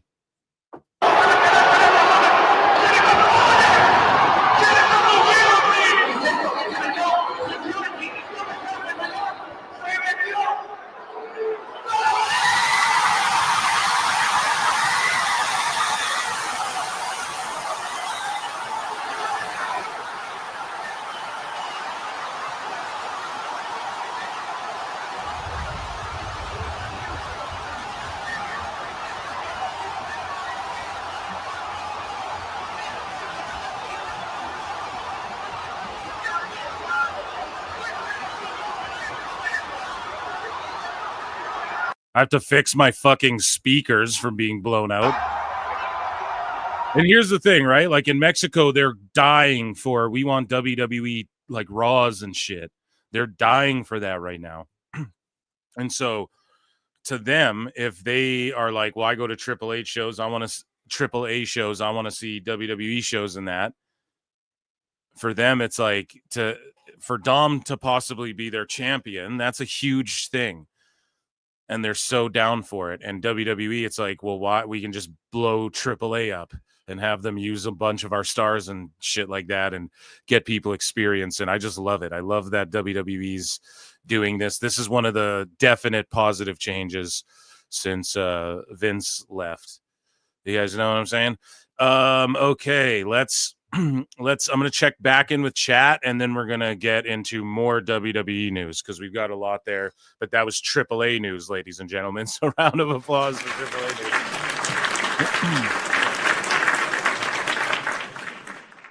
So for 5 says, so let me get this right. AEW has an annual tribute tournament for Owen Hart, and yet didn't even mention Hogan. So we're almost there. I'm going to jump into AEW news immediately after WWE news today, guys. And yeah, so I'll talk about that and give my take on it in a bit, okay? But yeah, you are right, but Tony's damned if he does, damned if he doesn't. He worked himself into a work shoot, brother. He did that. So we'll talk about that in a bit when we get there. But yes, it's true. It's damn true. That's what they do. George Capture for 5 says, LOL, I'll be hosting the Phil Marks tribute show tomorrow. Yeah, dude, I was choking on water. I just swallowed down the wrong pipe and started dying. It's like, oh, shit. I didn't know if I was going to be able to recover at any point there. So 626 for 2 says, I'd pay to see Hinchcliffe versus Jesselnick in a shoot in a cage match, dude. Yeah, and Bobby Lee can fucking guest referee it. Or no, Brendan Schaub. Mike Saucelays for 2 says August 16th is Triple Mania, 7 p.m. Is that EST? So I got to look at a calendar, but yeah, we could totally, probably, most likely go live for that. Why the fuck not? Eric, I'm here for it, Eric. And I acknowledge all of our super chatters. Acknowledge me. The PWT universe. Thank you all so much. Tony Khan shows no tribute to Hogan. Yeah, he didn't show any tribute to Hogan, I guess. They just did mention Hogan, Shivani. I'm reading ahead here. Dyslexia. Just made a statement that talked more. I'm hungry, guys. What can I say? Talked more about TNT than about Hogan. Yeah, because they are worked themselves into a fucking shoot because Tony Khan just talked so much shit in the early days of AEW. So now he's just fucked and he looks stupid. He looks petty, even though I don't know. I just don't care if he doesn't ever try to insert himself in any history. So I personally don't care that he brought it up or that they didn't bring it up or whatever.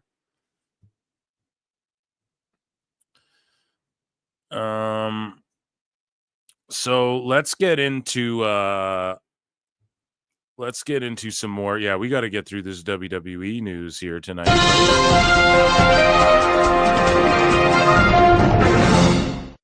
So breaking news, here is the card for GCW Wrestling presents the ID Showcase on August 1st in Rutherford, New Jersey to kick off SummerSlam weekend. So the WWE ID Men's Championship, Cappuccino Jones versus Jack Cartwheel.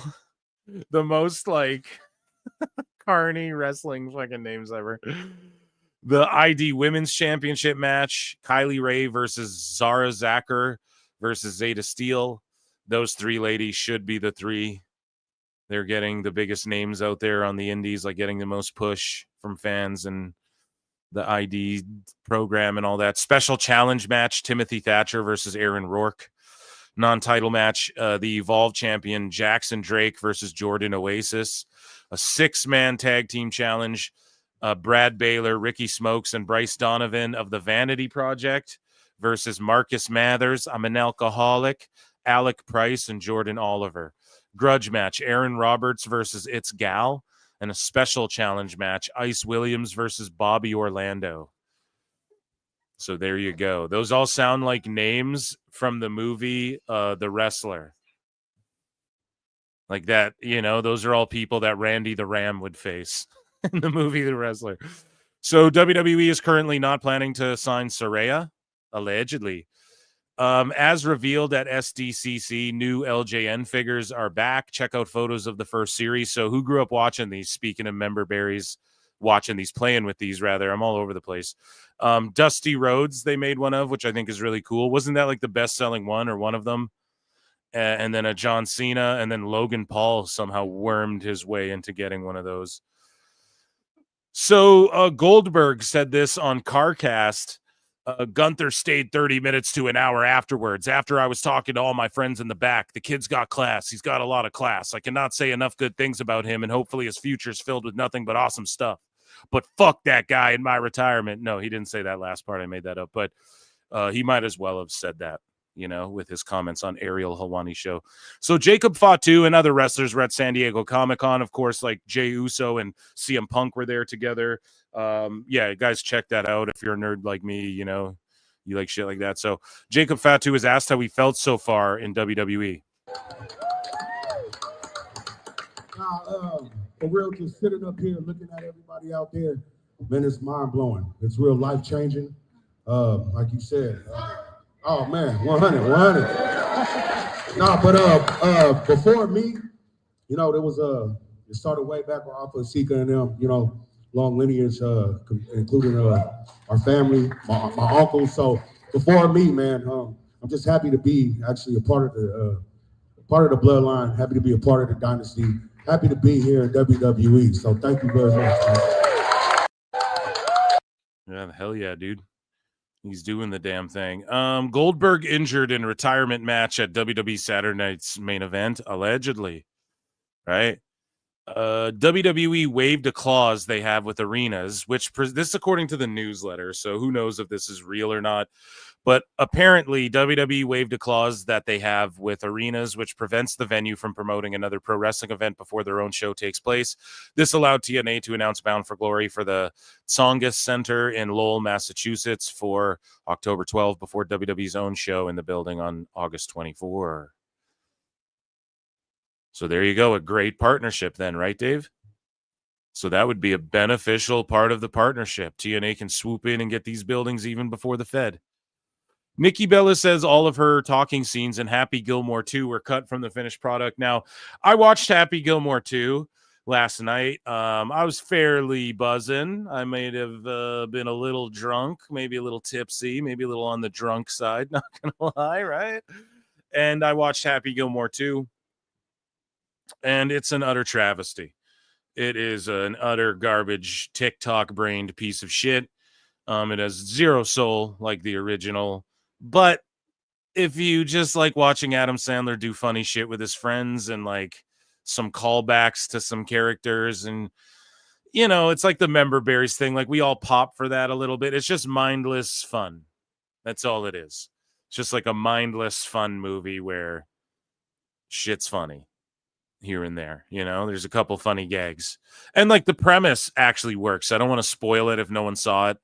But like the premise is actually really good. It would make sense for a Happy Gilmore movie. You're like, oh, okay. Like during the intro part, you're like, okay, that works. Actually makes a lot of sense. That's a better idea than I thought. And then it just completely, like, the third act is just like, what the fuck happened to this movie? You know, it was so bad. And some of the cameos were just straight forced in there by the Illuminati, clearly, right?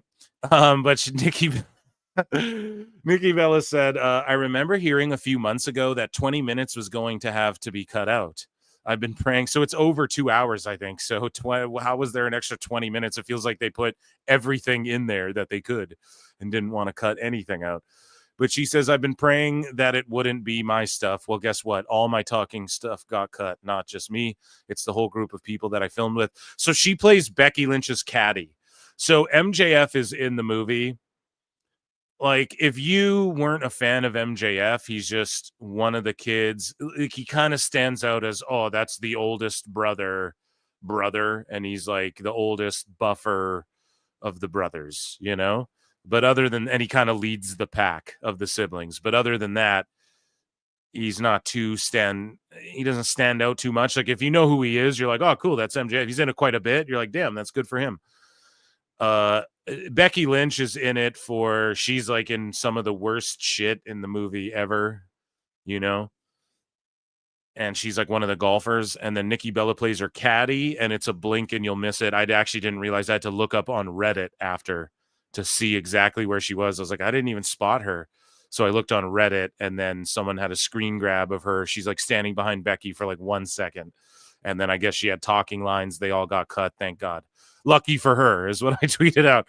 But she says, I mean, I'm not going to lie, inside I was really bummed and devastated. I was sad. I almost wish I knew, especially because I did media right before that. You don't even end up knowing my name. Who gives a fuck? You're a fucking caddy. You didn't end up knowing the caddy's name either until this movie from the first movie. Speaking of knowing names, though, Donkey from Shrek is a huge Jacob Fatu and OTC mark, dude. What's up, my friend? How you doing? Look at this. How you doing, brother? I'm doing good, man. You blessing me with the wonderful Samoan werewolf. Yeah. Yeah, I love you too, man. So wait, quick question. Are you excited that the one true tribal chief came back last Monday? Isn't that cool? Look at that, man. The OTC, we living in a good time, brother. Here it is. Let's get you a picture. Cheers. Acknowledge him. I love that, brother. Heck yeah. Well, of course, brother. Good to see you, my friend. Amazing. Give that guy a raise right now. Have him debut on SmackDown and team with JC Mateo immediately, pal. Shawn Michaels says he is not bothered by how the DX versus Brothers of Destruction match at WWE Crown Jewel 2018 went.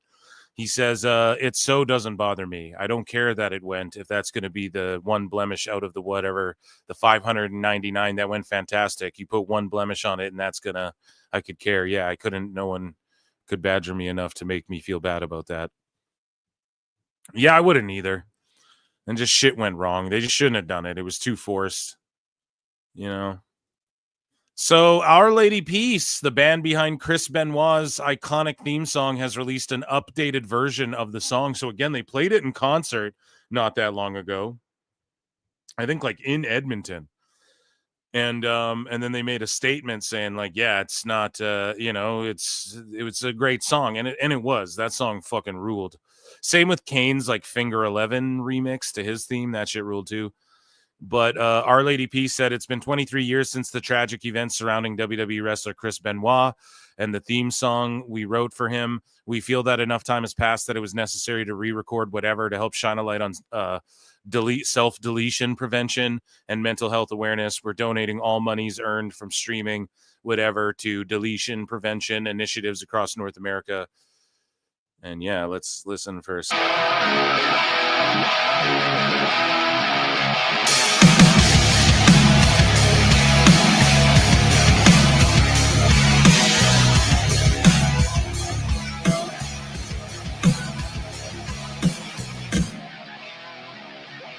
Back, holding me back. Original's better. Should it? The original's better. Just being honest. So, CM Punk reveals that he and his wife AJ Lee have recently been playing Resident Evil and Silent Hill together. couples that game together stay together, daddy. If I'm not working, I try to be a homebody. I like hanging out with my dog and my wife. My wife and I will play video games together, which is sometimes very, very stressful. Yeah. We've recently, I'm bad. She's super into like the Resident Evils, and I think we just played one of the remastered Silent Hills, and I think we beat that. And playing horror video games with my wife makes me fall in love with not only her all over again, but the horror genre. Because when there's jump scares, she's sitting right next to me, and I mean, screaming in my ear. If she had a bucket of popcorn, it would be in the air. And I'm like, haven't you played this game before? You know, like, but it's still like, it still gets her. So it's fun. Hell yeah. Yeah. Me and my wife frequent the horror, you know, she just loves that shit. She's into all that horror movie, fucking all these Chucky dolls and these Jasons and these Michaels and all these whatchamacallums.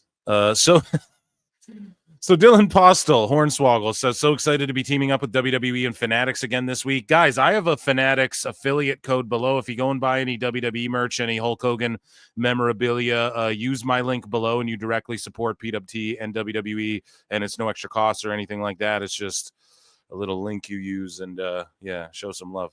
Friday, August 1st at the American Dream Mall in New Jersey. Get your tickets now. So shout out Swoggle, man, doing work with WWE. I was always such a Finley fan. I would love to see Fit Finley. I would love to see him and Swoggle like in the WWE games as like a nostalgia whatever. So coming back, speaking of comebacks, coming back to Josh Barnett's Bloodsport, GCW Bloodsport, Pete Dunne will be at Bloodsport, and Charlie Dempsey. So that's good shit right there, pal. Kiana James is now the official representation for Julia. What a nice touch on SmackDown, adding Kiana James. Obviously, they're high on her, and she's on SmackDown sort of speaking for Julia and is like her representation. And it just makes Julia seem more of like a prize fighter type, more of like a lethal weapon type, you know, more of like a legitimate champion who's like, just talk to my representation and I'm your United States champion and I'm just going to go fight, and because that's what I do best, and I'll let her do the talking, and I have someone in my corner, gets more heat on me. When I cut promos in Japanese and knee bitches in the face, it kind of gets me over more like as a baby face, you know, because people think that's cool, but Kiana can get some heat and all that. And I like it. I like the pairing. It's a little out of left field, but it's something different. It's better than like sticking her in with the Kabuki Warriors or some shit, you know, like this is her own thing. And I like it. Great addition to SmackDown. Speaking of Julia Gulia, here her English has gotten so good in the meanwhile. And here's Julia at San Diego Comic-Con. Is made by Japanese artists, and I have deep respect for their work. Yeah, and my favorite right now is current yellow and blue gear. Yeah. Thank you. Love it. Yeah, thank you. Yeah, I didn't use yellow much before, so I wasn't sure at first, but it turned out, oh my God, great. I thought when it arrived at my home, I was like, oh, will be so cool as a figure. So I hope one day it becomes figure. Bill, are we listening, Bill? Yeah, she's just got, you know, the kids overuse it. It's just the aura. It's just something about her. You know, it's like that Shinsuke thing. She gives off that Shinsuke vibe, kind of, you know. Upcoming Mattel WWE Street Fighter mashup. So Kenny Omega's punching the air right now. But the Ultimate Warrior is Blanca. Right? And then we have the final boss, Rock, as M. Bison, dude. That one actually works. I actually want that. That's cool as fuck. And then you have Rey Mysterio as Ryu, which I guess, I don't know. Maybe Cody Rhodes would fit in there. Or is that not, or like a John Cena? But whatever. Ray got the look, so good for him. And yeah, that The Rock as M. Bison, it's like that's who they should have casted as M. Bison in the movie. No. Yeah, so that, ladies and gentlemen, was WWE news. We have a little bit more Hulkster stuff, but it's on the conspiratorial side, folks. So we're going to. Maddie for 2 says Jelly Roll did a nice boss man slam. Yeah, that was sick. That was sick, dude. He actually hit it nice. And he was bleeding. Logan Paul was bleeding. And who else bled? Alexa Bliss was bleeding on SmackDown as well. So not that I'm like, oh, all the blood, but it's just like the little hard way. Like they're working stiff in there. They're having fun. A little busted lip or bloody nose never killed nobody. And yeah, it's just cool to see. Like, I feel like WWE, they're putting on great matches and shit for the most part. And some people kind of take it for granted because the storylines aren't always like incredibly. Well, fucking SummerSlam looks great. It looks great. I'll do a preview show for that this week coming up. Okay. But SummerSlam looks awesome to me. I'm like excited for both the nights. I don't even know what's on night 1, what's on night 2 yet officially, unless they've announced stuff and I'm not aware of it. And I just wasn't paying attention on SmackDown, but either way you divvy up these matches. I'm excited for both nights so far, just what they're offering so far. I'm like, hell yeah. So, yeah. 6, I liked his original podcast better. They got into deeper stuff. This is filtered by WWE. G's Mike, and that the back and forth on whether to mention Hulk was about how they could tie AEW to WCW. We're going to get into that like right away. Accidental bloodshed. Yeah, she was on the rag. Okay. That's not that hard. You just have to learn the day Bison came to your village. Gunther spoke better English than 80% of the roster. Well, Phil, like Capcom said they want to make video games with WWE. They should do fighters and shit with WWE. What about Chael burying Goldberg?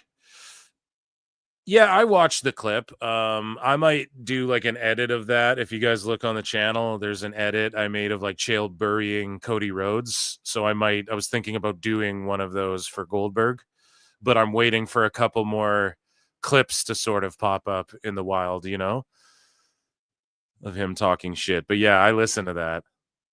Fucking Chael's amazing. He's so funny. Okay, let's get into basically here in WWE news as it pertains to Hulk Hogan. So let's get back into Brady.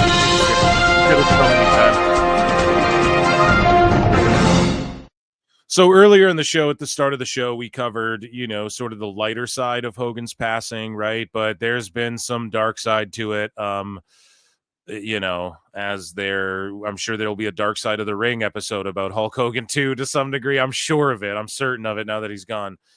And of course in the sicko segment, if we get around, I'm sure we will tonight, but there's a lot of not a lot. I didn't go overboard with it, but just a few to drive the point home or reflect some hypocrisies in that. But something that just pertains to a WWE superstar is Chelsea Green. So she put her condolences out for Hulk Hogan, and then she got attacked by like a bunch of sickos, right? And then she like retracted her condolences with this tweet saying like, or no, sorry, it isn't this tweet. This is her tweet, like sort of hanging it up on social media. But so she puts out a tweet sort of like retracting her condolences and like apologizing for sending condolences. And then she got attacked by wackos for being like, you shouldn't have taken it back and all this shit. So I can't even imagine. She got it from both sides. Pause. And I don't even want to fucking know what her DMs looked like that day, dude. And so she tweeted out, a significant part of my role at WWE involves engaging with the public and responding to questions, often on live platforms. Yesterday, I was asked to comment on Hulk Hogan on live TV. Let me be clear. My stance on racism is unwavering. I do not condone it, period. If my response or tweet seemed dismissive of real concerns, I sincerely apologize. That was never my intention.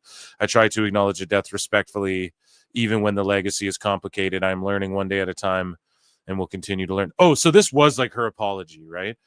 And I guess for sending condolences. I don't know. And then, but there's another tweet where she quit socials. That's probably in the sicko segment. Okay. There was a day where the bookmarks were messing up too. And I don't know, some stuff might not even be bookmarked. We might have to do a rapid fire round at the end of the show just to clear up what's, floating in the, what would it be called? The limbo, right? No home. Are you too good for your home? Why don't you go home, ball? I wish there was good jokes like that in Happy Gilmore too, but I digress. She eventually quit social media, and yeah, it's just unfortunate.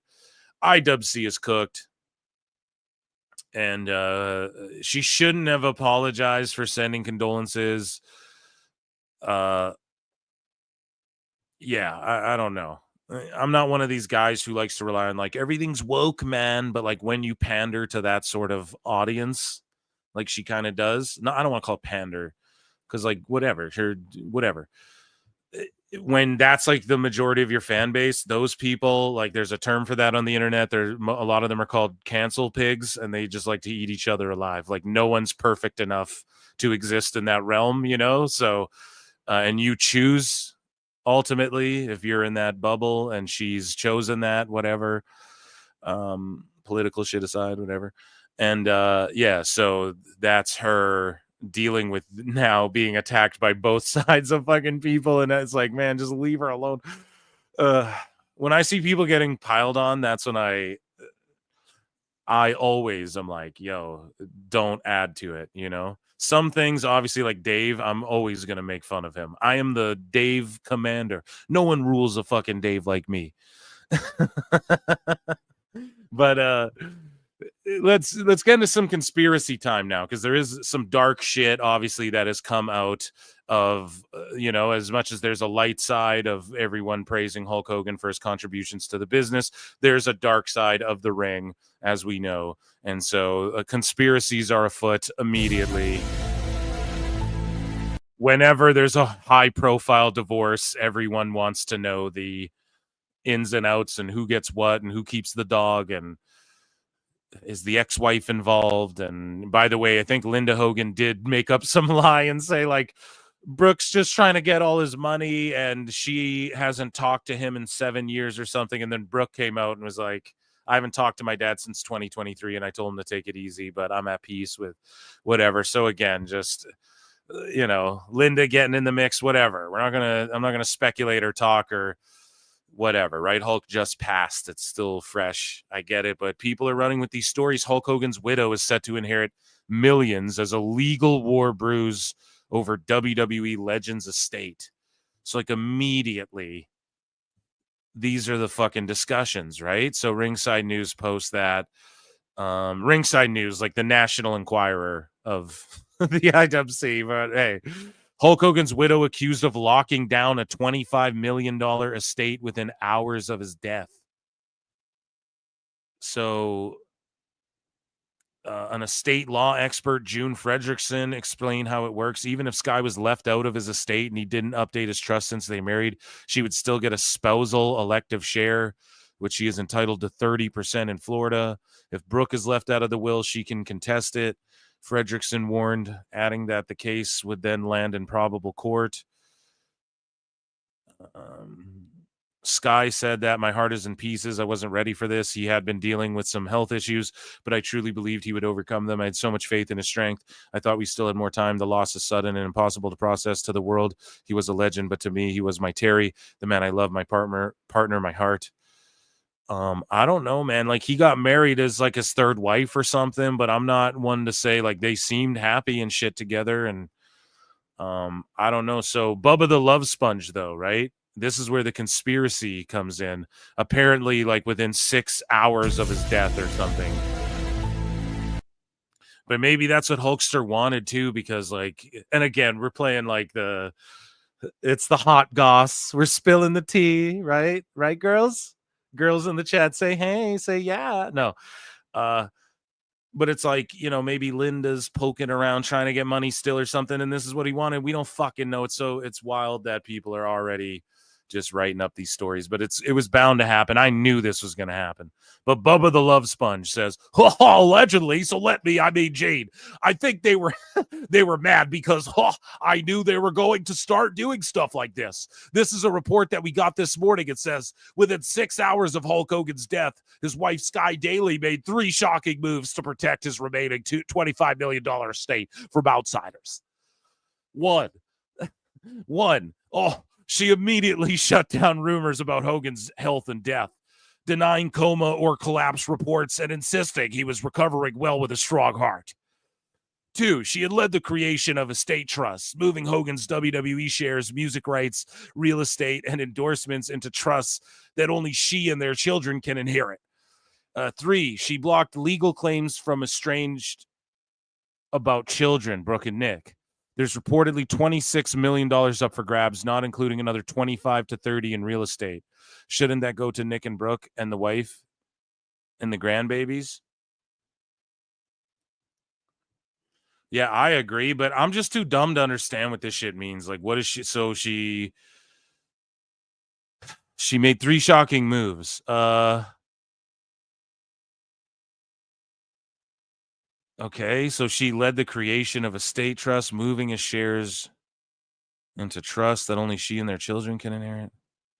I mean, is that a bad thing? I don't know, man. I don't fucking know. I just hope, their kids and grandkids and shit should get it, right? That makes the most sense. And that, ladies and gentlemen, round of applause for Hulk Hogan / WWE conspiracy news.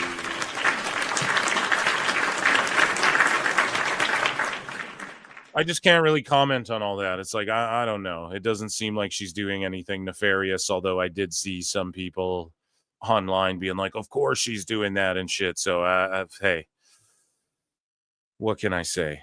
Let me check in with chat, and then we'll get into some AEW news. How about that? Okay, so we'll hang out here with Tony McCon for a second.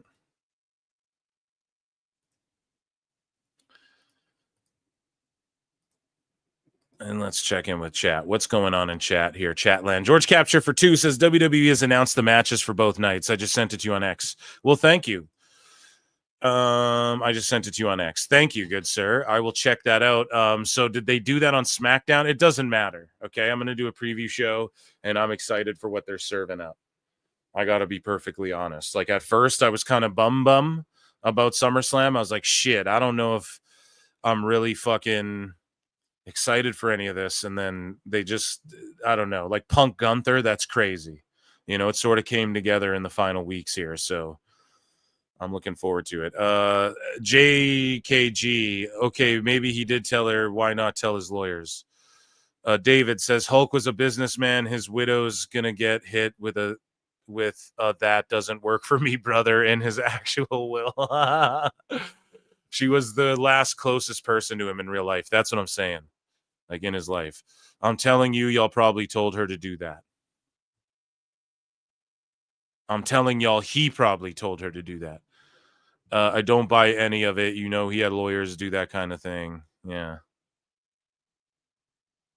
Those type of trusts are also made to avoid taxes, similar to Q-tip trusts. Hell yeah. Dropping bars. Hogan's widow did what everyone would do in her position. Yeah, exactly. And it's not like the kids are cut out. Like, if she was trying to cut the kids out and she's like, I'm making an album to express my, I'd be like, okay, what's going on here? But yeah, I just think they seemed happy and great together, just from what I saw and the way he talked about her on all those podcast appearances he was doing and shit. And this week did get down with the sickness. We might get to it tonight. It's more Hulk Hogan, though. We spent a lot of time on that, chat. So if you want it, any way you want it, that's the way you need it. Any way you want it. But we'll do some sickos tonight for sure. Speaking of sickos, ladies and gentlemen, let's get an Ichi Nissan Da in chat for AEW news.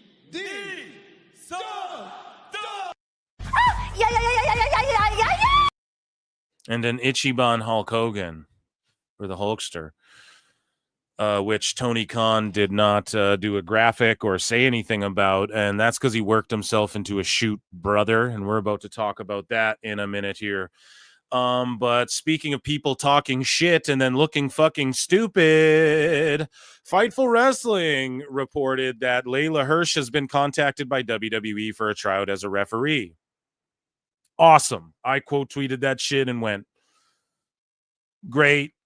Not from Fightful because I'm blocked by them, but I'm not allowed to see the news. But I was like, good. She should do this. Don't listen to sickos telling you that this is, because people were like, oh, the grass ain't greener, which like they're not even using that expression correctly. Also, they're saying shit like that's disrespectful. Meanwhile, none of you guys gave a fuck about Layla Hirsch when she was in AEW. And I'm sitting there like, dude, don't miss this opportunity because you could possibly do ref Jessica Carr. That's her name, right? Calix. And you could wrestle on Evolve. You could wrestle on those NXT house shows and put people over. You can give people real advice on shoot wrestling and shit backstage. You are like that. What's her name? Vicky DeErico, that ref who's very pretty, who's a shoot boxer, right? You can be like that. You're a shoot wrestler. That's a perfect role for you. Just be a referee. You'd be awesome in that role. And that could be a great career for you. You get to travel the world, still be in the business, maybe have some matches on Evolve and shit, wear a mask, put some people over. Hey, it's all good. And then, sickos, of course, are shitting all over WWE and everything. Fightful then reports, okay, so they quote tweet their own report and they go, in an update on the story, those in WWE and close to Hirsch say that she contacted WWE to communicate interest in a referee position. The tryout was then approved.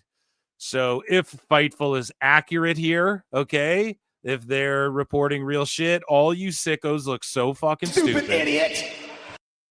Right? And it was Layla who reached out to WWE with a brilliant idea of, I could be a referee. And all of you clowned her because you don't give a fuck about these wrestlers. Shut up, bitch. That's the fucking thing, man. You just want to see flips and dives and get mad about WWE all the time. And yeah, they all just look so stupid. And shout out Fightful for that, like, that addition, just owning the sickos. I think that's hilarious.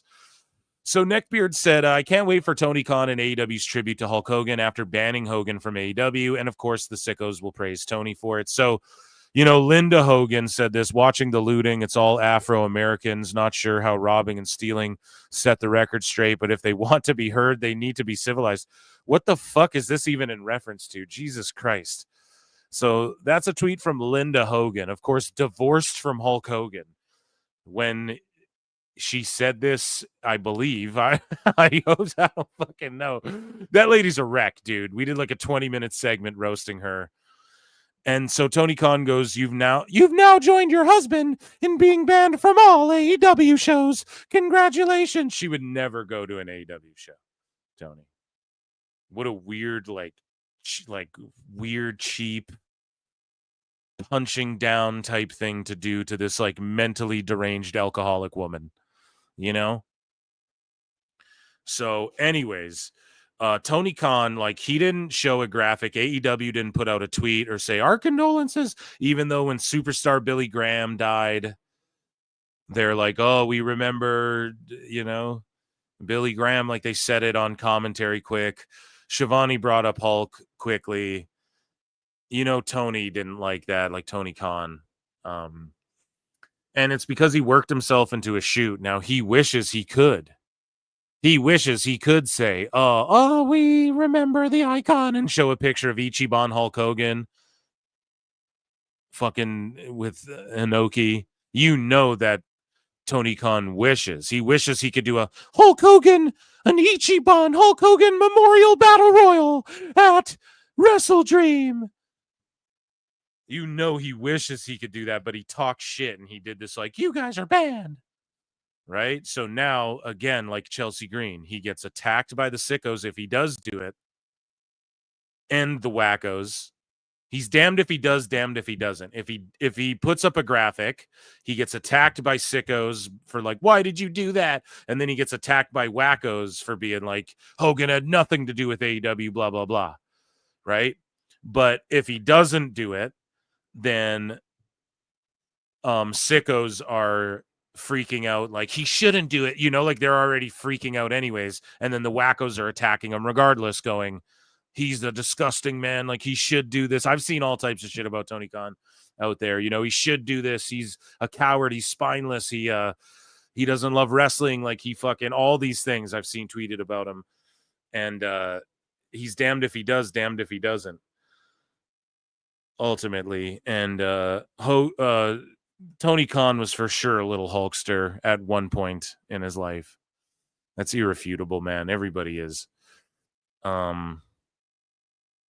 And yeah, if he does it, then he gets attacked. And if he doesn't do it, he gets attacked. It's a lose-lose for Tony Khan. I tweeted that out.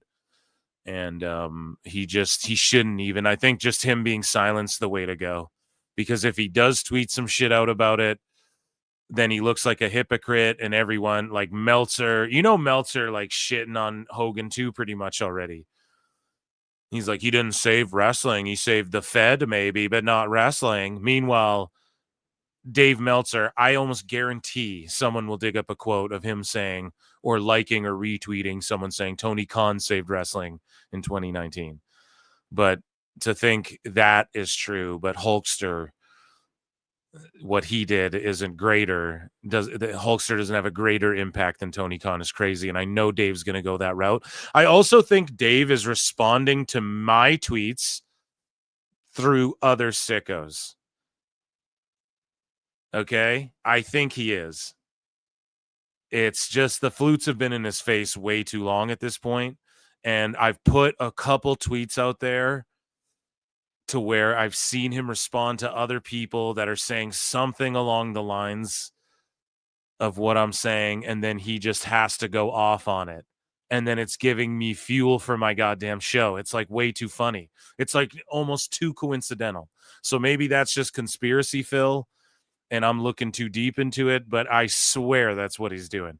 Like he had to have seen the fake Blue Sky account of him that's like, I play flutes, I listen to PWT, and he quote tweeted it and responded to it. Like I put out a tweet the other day saying Dave, it would be the crazy guy outside of the Circle K that you give change to if it wasn't for wrestling.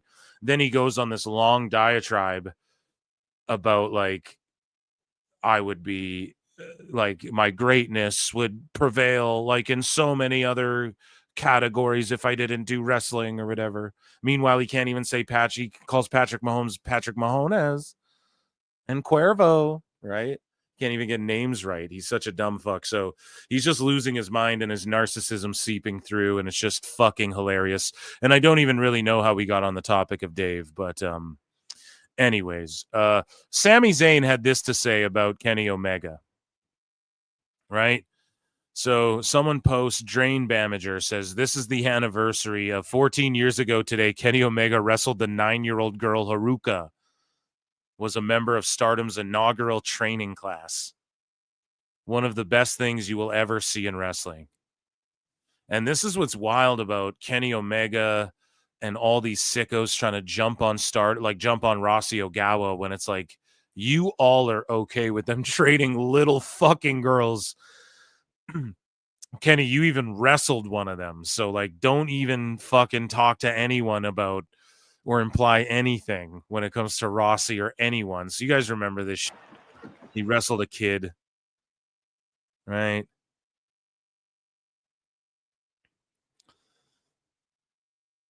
"14 years ago today, Jim Cornette fucking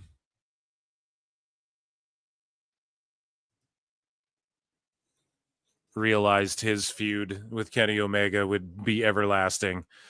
And then Sami Zayn said, one of Kenny's finest, truly brilliant.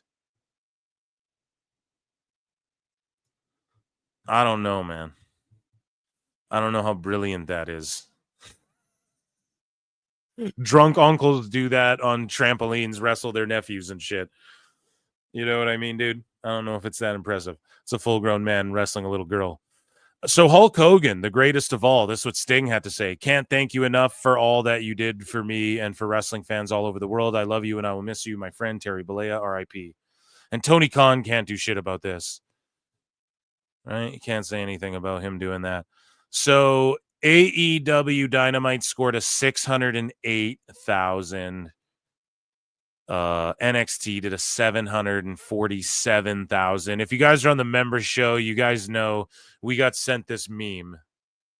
And I dropped it in the Discord, and I guess Awful got it somewhere down the line and made a video out of it.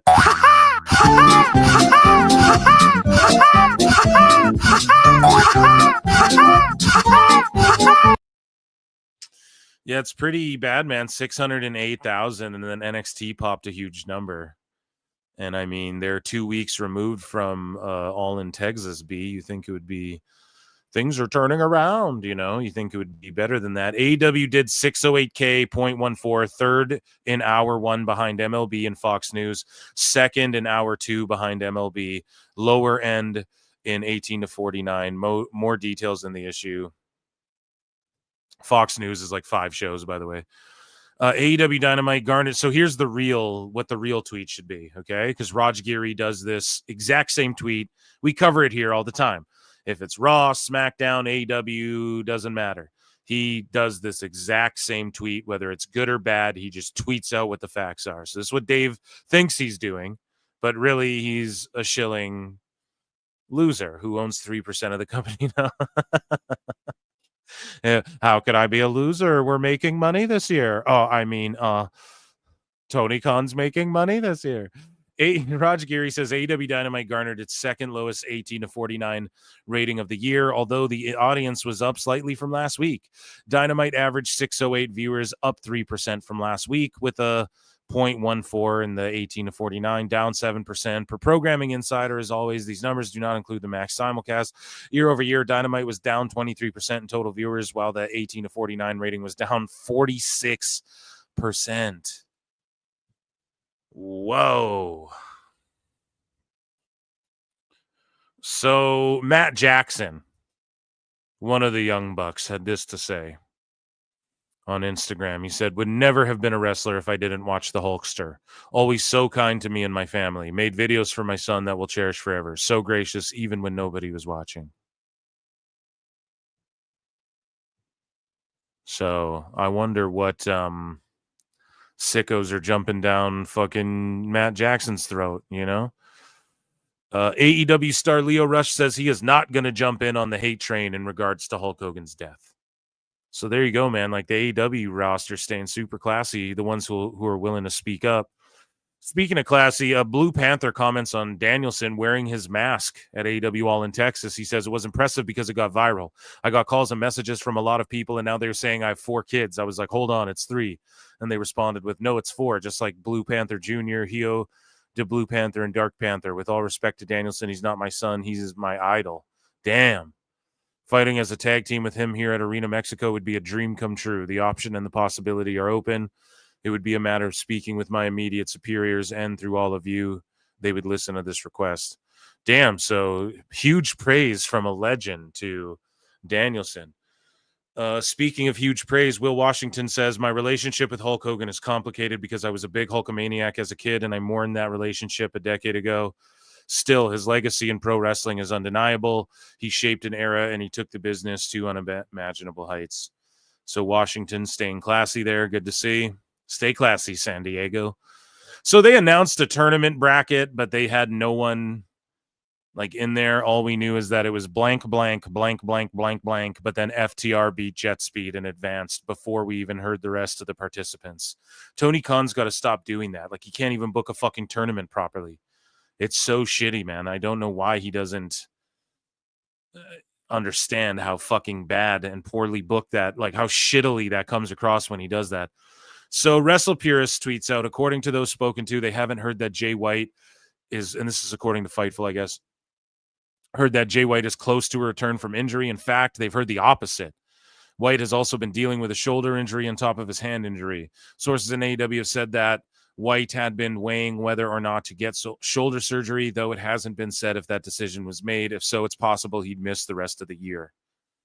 That fucking sucks, dude. Get healthy. The Bang Bang Gang, I think Juice and like Austin Gunn are teaming up. I don't know why the Gun Bros are still in AEW, dude. Obviously, they have contracts, so that would be why, but they need to get the fuck out of there as quick as they can already. Like, enough. Adam Copeland pays a heartfelt tribute to Hulk Hogan. So Edge had this to say. He said, "Oh, as a kid, he made me believe I could catch my dreams, you know? What a gift. He then helped me catch some of them. He was the inspiration that made me believe I could be a wrestler, forever changing the course of my life. He was the hero I needed at a pivotal time in my development. Oh, thanks, Terry. I'll miss you and our talks. Love you, brother." So there you go. Staying classy, the Rated R Superstar. I remember when they won the tag belts and fought the Un-Americans and shit. So AEW's viewership on HBO Max declined during the NBA and NHL playoffs. Viewership on the streaming platform is concentrated in the 18 to 49 demographic per The Observer, but HBO Max's main key demo is like 25 to 50, whatever the fuck, I thought. Like, that's publicly been out there. We can, I am fairly certain we brought that to the show, okay? So I just think Dave, we can't trust anything he says about that shit, but at least he admits their viewership was low at some point in time. For once, you know.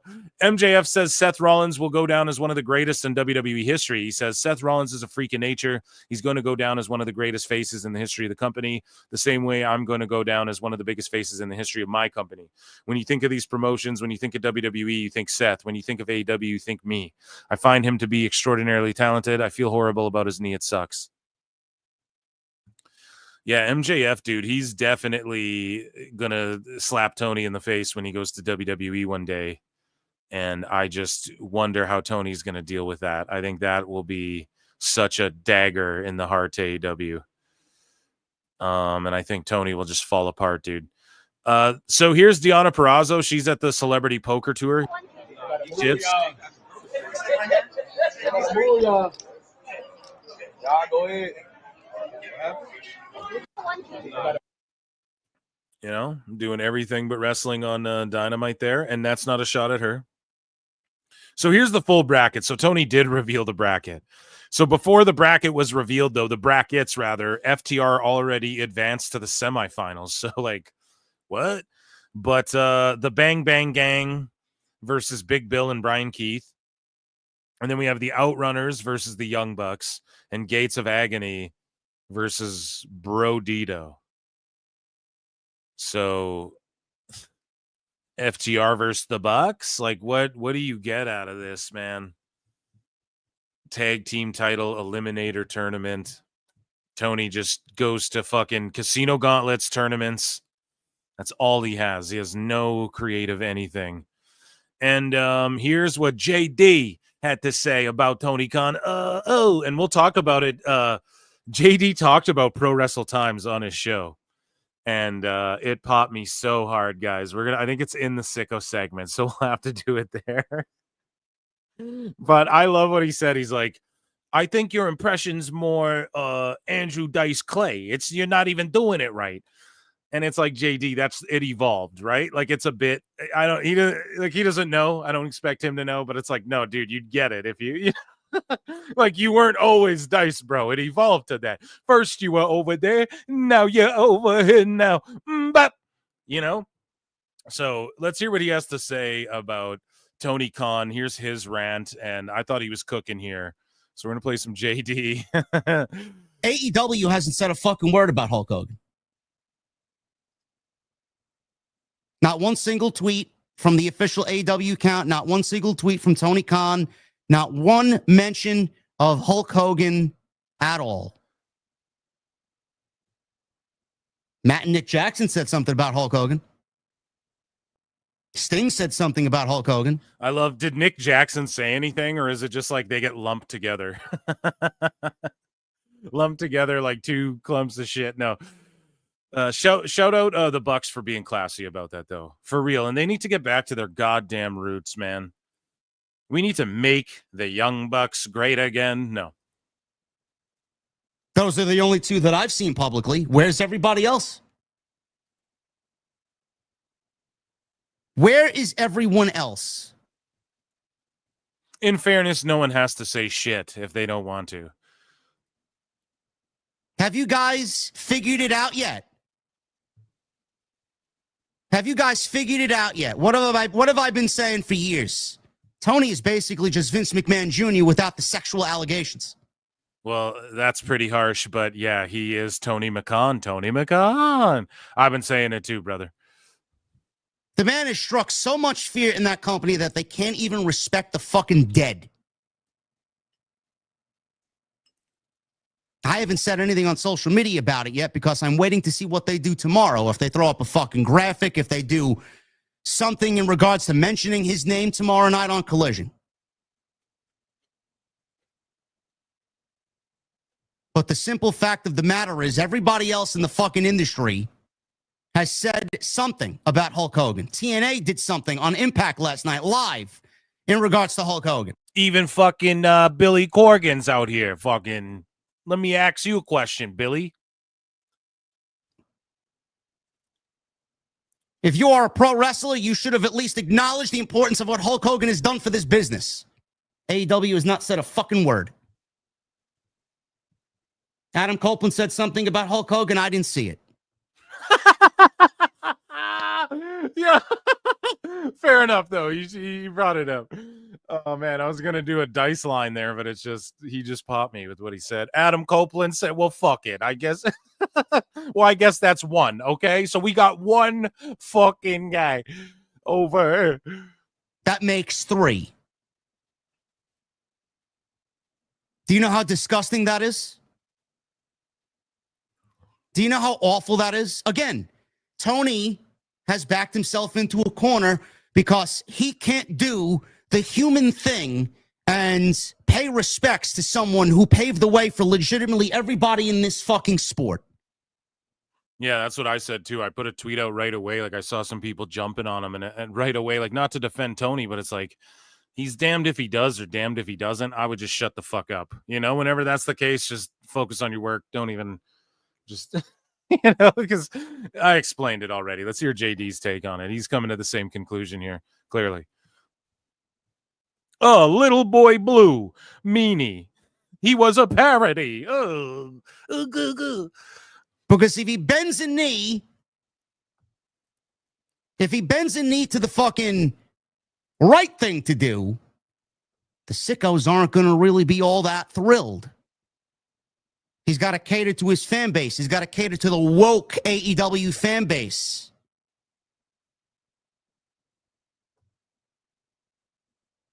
That's why that fan base is so fucking diseased. They got a couple of screws loose. And down with the sickness. Worst fan base in the history of sports as long as I've been alive is that fan base. You can't do or say anything without getting fucking canceled. There would not be an AEW without Hulk Hogan. The same guy that was on the network that they call home, who beat WWF for 83 fucking weeks. Yeah, that Hulk Hogan. First he was over there in WWF. Now he's over here now. It wouldn't be with Sting. Oh. A Warner Sting, better get that checked. Sports for pro wrestling without Hulk Hogan. Show the man some fucking respect. Honor his legacy, honor his influence, and do the right fucking thing. How fucking pathetic. He is cooking, though. He's spinning. The network that they call home would not be in the pro wrestling business without Terry Bollea. So fucking show the man some goddamn respect. Yes. Oh, man. And JD just went off there. Round of applause, ladies and gentlemen. That was all in the chat together now, actually. Ichi Nissan Da. That was AEW news, ladies and gentlemen.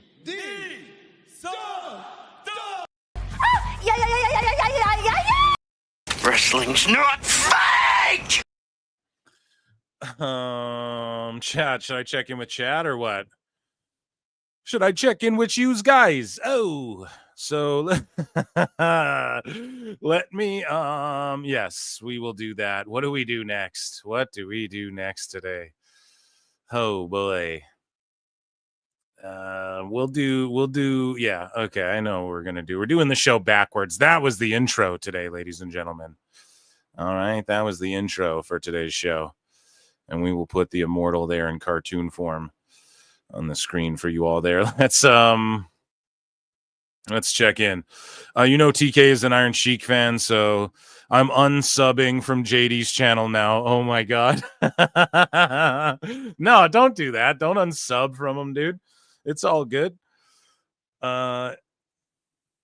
So not quite true. Hogan was working for WWF, not WCW when they started on Turner. Right, but the point he's making is that he went there and put WWF on their back foot. Like, they were getting better ratings when Hogan was there. When they were already on Turner, they weren't.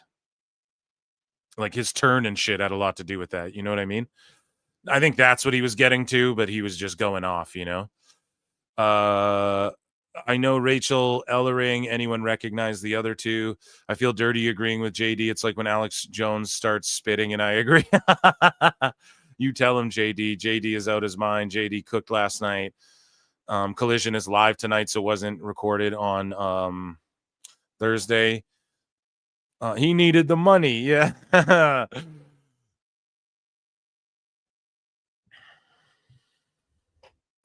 So Shivani did acknowledge Hogan. Yeah, no, he just briefly said it on commentary, dude, in passing. So that doesn't count, right? That's not what we're talking about. We're talking about, like, just at least acknowledging, his footprint on the industry, especially when your whole shit is we're copying Nitro and all this stuff. You're literally copying the aesthetic for the logo of Collision and all this shit. And then you're taking victory laps when you do more episodes of a show than another fucking show.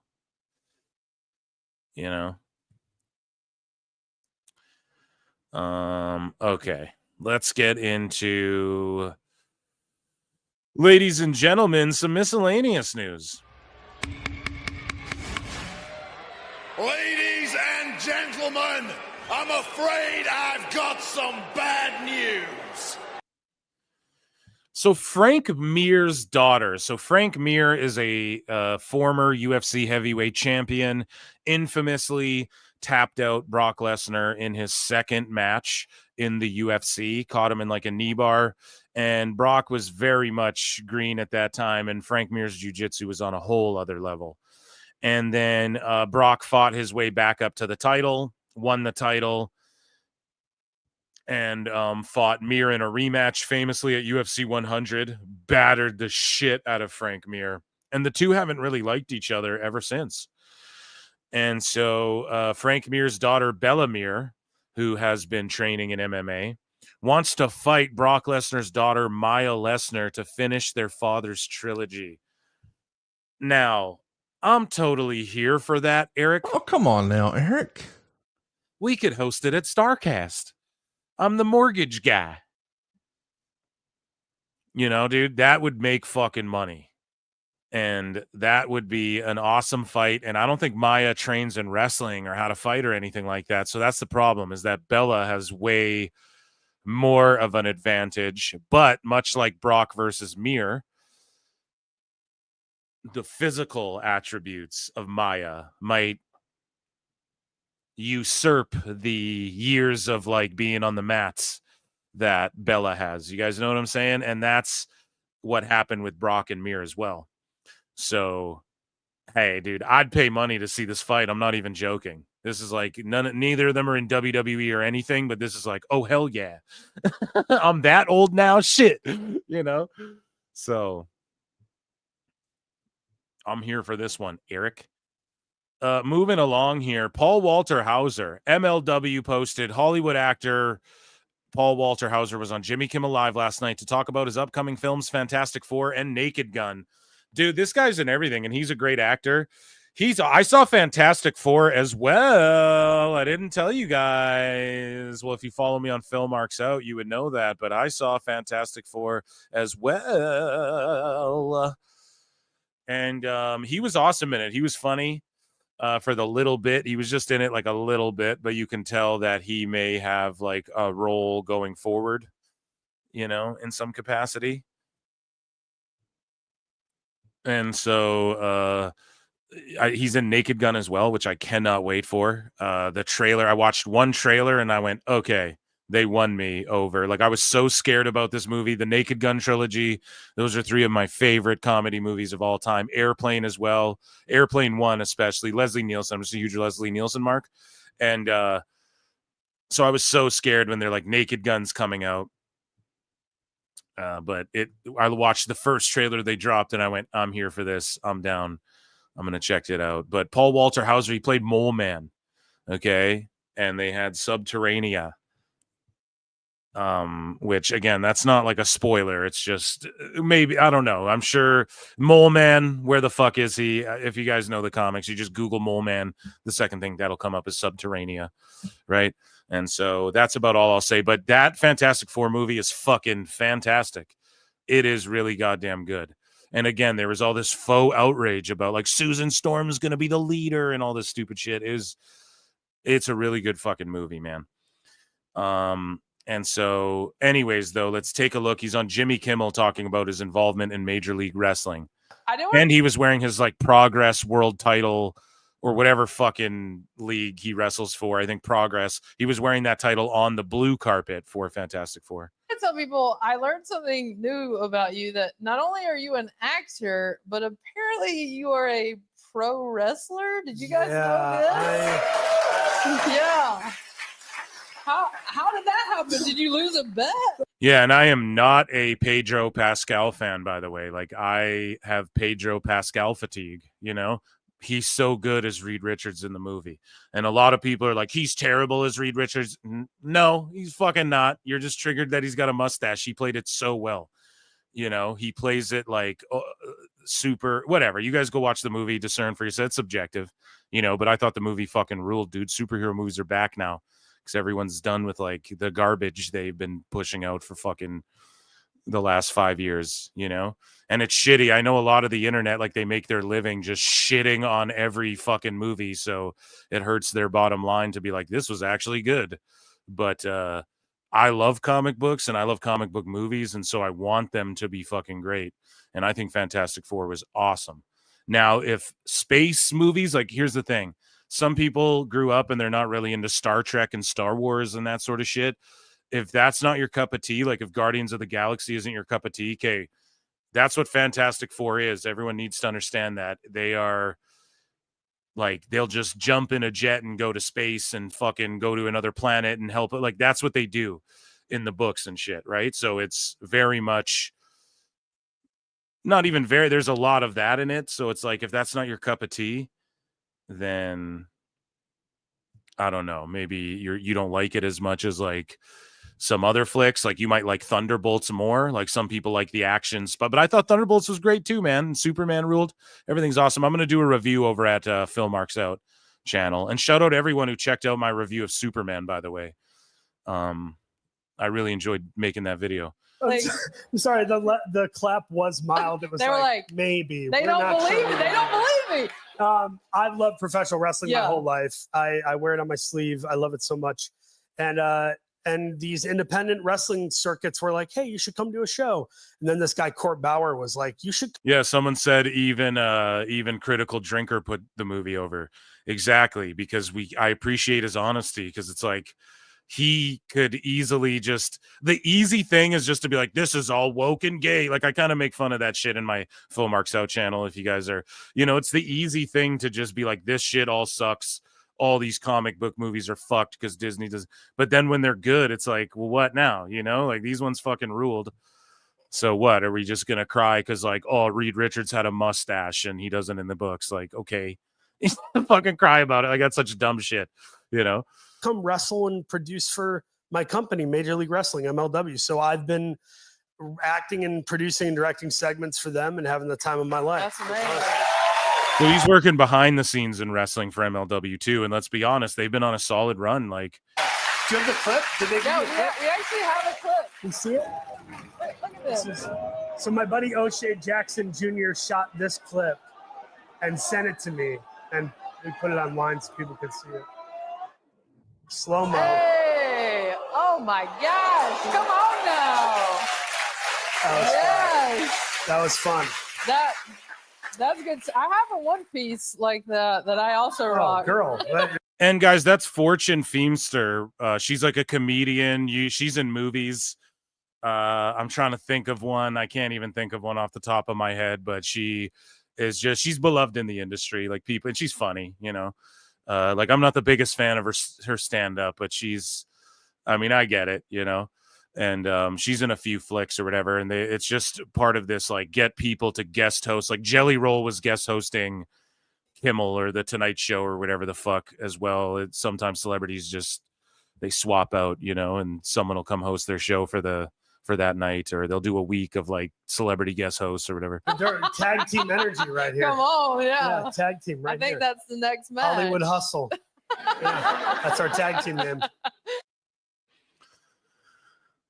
So yeah, I like that Walter Hauser's like taking these indie feds and like blowing them up on this big Hollywood platform, you know? It's not just WWE or AEW. It's you know, we're seeing like MLW get its shine and stuff like that too. So Wrestle Talk posted that at the Orlando Summer International Open 2025. So I think this is the IBJJF Jiu-Jitsu Championships, okay? Now Corbin, a purple belt, coming in first again. I believe this is his third event we've covered where he's coming first. So a big congratulations to former WWE star Bishop Dyer, Baron Corbin, who won 2 gold medals at the Orlando Summer International Open Jiu-Jitsu Championships. And he's crushing it, man.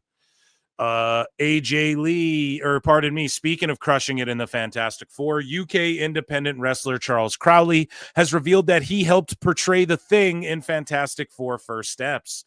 So take a look at that. Now, I loved in the movie Thing, like in both the versions of Fantastic Four we got before, like the big budget Fantastic Fours that we got before, it was more like he's emo and depressed, and it's the dark side of being Thing, and he really wants to change and look normal and shit.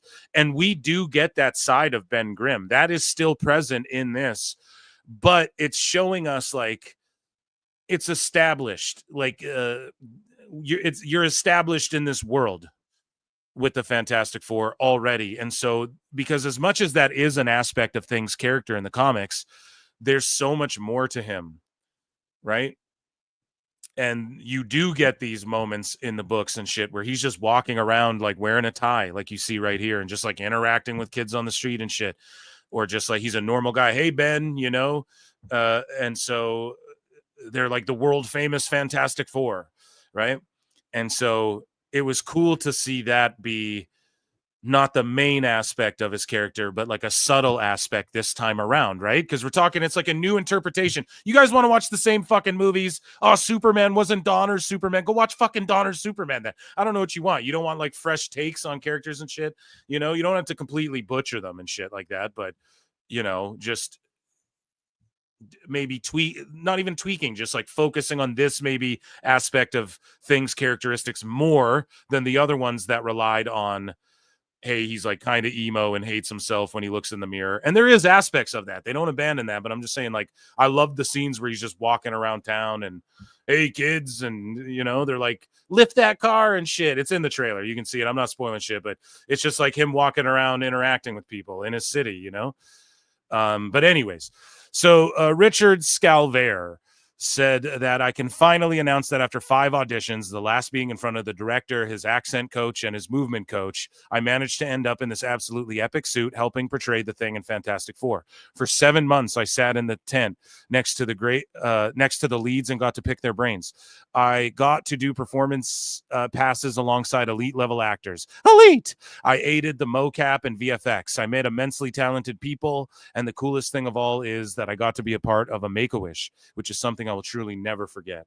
Insane experience, learned tons, and to embody the Thing and help bring him to life was an absolute honor. Was real hot in there, though. Yeah. Shout this dude out. What a class act as well. His biggest takeaway was the Make-A-Wish, probably in the Thing suit. That's spectacular. AJ Lee says she misses having a direct connection with wrestling fans every week.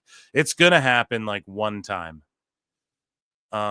Here's what Mike Johnson did from PW Insider. Now, Mike Johnson like fucking snapped on me. I have so many people that I'm like buddies with and I'm cool with and shit who love Mike Johnson and just say he's a great guy. And I've never had a personal, I don't know him personally. I never had a personal beef, but he snapped on me for making a joke because PWI, just to refresh everyone's brains, there was a day where PWI like had gotten or there was like a week where they had gotten like 1 or 2 stories wrong, like just for sure wrong. Right. And they kind of look silly and that's fine. That happens. Like none of these dirt sheets are going to be 100% all the time. But they had gotten like one thing big kind of wrong, I think about Bailey or something like that. And people kind of jumped on them and lumped them in as like, oh, you guys just make shit up, da-da-da-da-da. And then like a week, like later that week, there was some post that was posted. I forget what it was. I covered it on the show already, so go back in time. But there was some post that someone like Wrestle Purist misquoted and tweeted out there, and then they corrected themselves. But there was like the 2 stories floating out there that contradicted themselves, both being attributed to PWI.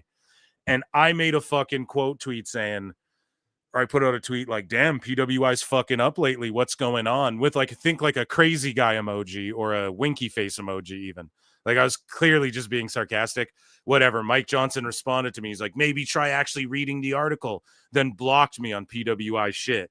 And I was like, well, I can't now, you know, so go fuck yourself was kind of my response. And again, I was just kidding, but it's all good. Like, I don't expect him to know my humor. Maybe he's just having a bad day. But yeah, here is Eric Bischoff putting Mike Johnson over. You had a bad day. You got mad at PWT. You hit the block button. So we can't see. Thursday morning, Las Vegas time, I get a text from a good man, Mike Johnson, PW Insider. And Mike sent me a text. He said, hey, just giving you a heads up. Mike said, I'm not going to run with this story because it's not confirmed, which is why I have so much freaking respect for Mike Johnson and PW Insider as well, Dave Shear. But he said, I'm not going to run with Mike Johnson. I thought it was yours. Story, but here's what I'm hearing is going on. Again, I was down at Starbucks waiting for them to open so I could get a cup of coffee, and I get this text. And I go back up to my room. I thought, okay, I'm going to track this down. I thought I'd call Nick, Hulk's son, and get a read on what was happening, see if anything was serious. So I put my key card in the room, walked in the room, and of course, I have the television on as background noise, probably 24/7, and it was on Fox News. So I walk into my room, I sit down on my bed, I pull out my phone, start to dial Nick, and then Fox News broke the story. And they used a clip from an interview that Hulk and I did on Fox and Friends. I think it was on May 1st, whatever the date was, a couple weeks ago, a month ago, whatever. And that's how I found out. And from that point forward, I've either been on my phone, on text, or shooting interviews with Chael and Bubba. We got done with that, got home last night, and it's finally now sinking in, but it's surreal, man. It's not just, in my case, losing one of my best friends. That's a big enough deal, but everywhere I look for the last 2 days, it's Hulk Hogan. Yeah, and we had watched the rest of that clip earlier in the show, so make sure you go check that out. Our condolences to, the Hulk Hogan, the Balea family, brother, and the Bischoffs, of course. Sonia Deville says that the Pure Fusion Collective faction name was terrible. It was El Terrible, and who can blame her for thinking that? And our last bit of miscellaneous news, JD listens to Phil Marks confirmed. So here's him talking about PWT, which I just thought was fantastic. And for some reason, it's just not loading well, which is great. Way to fuck up the show here. Here, we'll get it going. But yeah, so here's him. I don't know why I didn't put this in sickos and wackos, to be honest. This should be a sicko segment. But yeah, so here is JD talking about PWT confirmed on his show.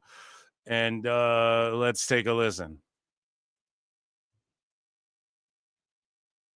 This shit doesn't want to play. What the fuck? It's a cursed vid.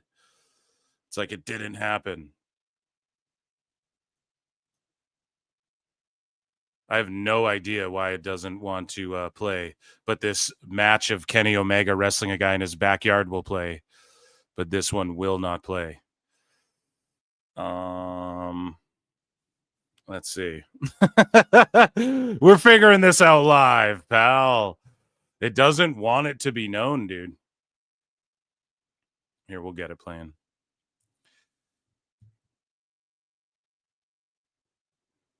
I don't know what the fuck is going on, dude.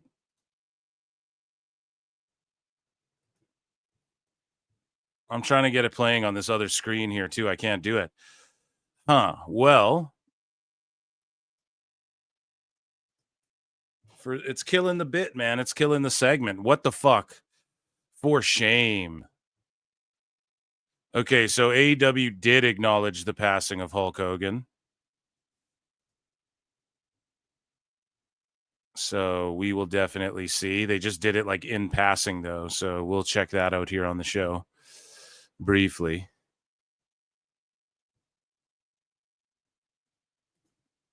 Yeah, there's for some reason I can't get this thing to fucking play. I have no idea. The Illuminati's like, dude, you can't play this shit today for some reason. Maybe it's for the better. Oh, so basically he said that he just at the end, he's like, you listening to this fucking Pro Wrestle Times? And then he does Andrew Dice Clay, bro. He does it. He's like, oh, Mary, quite contrary. And I just fucking died laughing. I was so sad about Hulk Hogan until I was sent this clip. And I fucking died laughing. I was like, oh my God, he did Dice. And so I just wrote this tweet, and then he's like, but he's smiling and chuckling, and he's like, you're doing it wrong. I sound more like Dice. That's not my bro. Well, it started. Let me read what I wrote. JD listens to Phil Marks confirmed. I love how he does Dice too. Absolute gold. I'll find the joke in almost anything. I do voices and impressions of everyone. It's never personal. Imitation is the sincerest form of flattery or some such bullshit. And then I also went on to write that. Oh, here we go. Let's listen. Oh! Like Enzo Amore or Andrew Dice Clay. Oh! Mary, quite contrary. From that bush, it's so damn hairy. Oh! See, he's laughing, dude. He loves it. Listen. He brings up PWT. By the way, you guys watch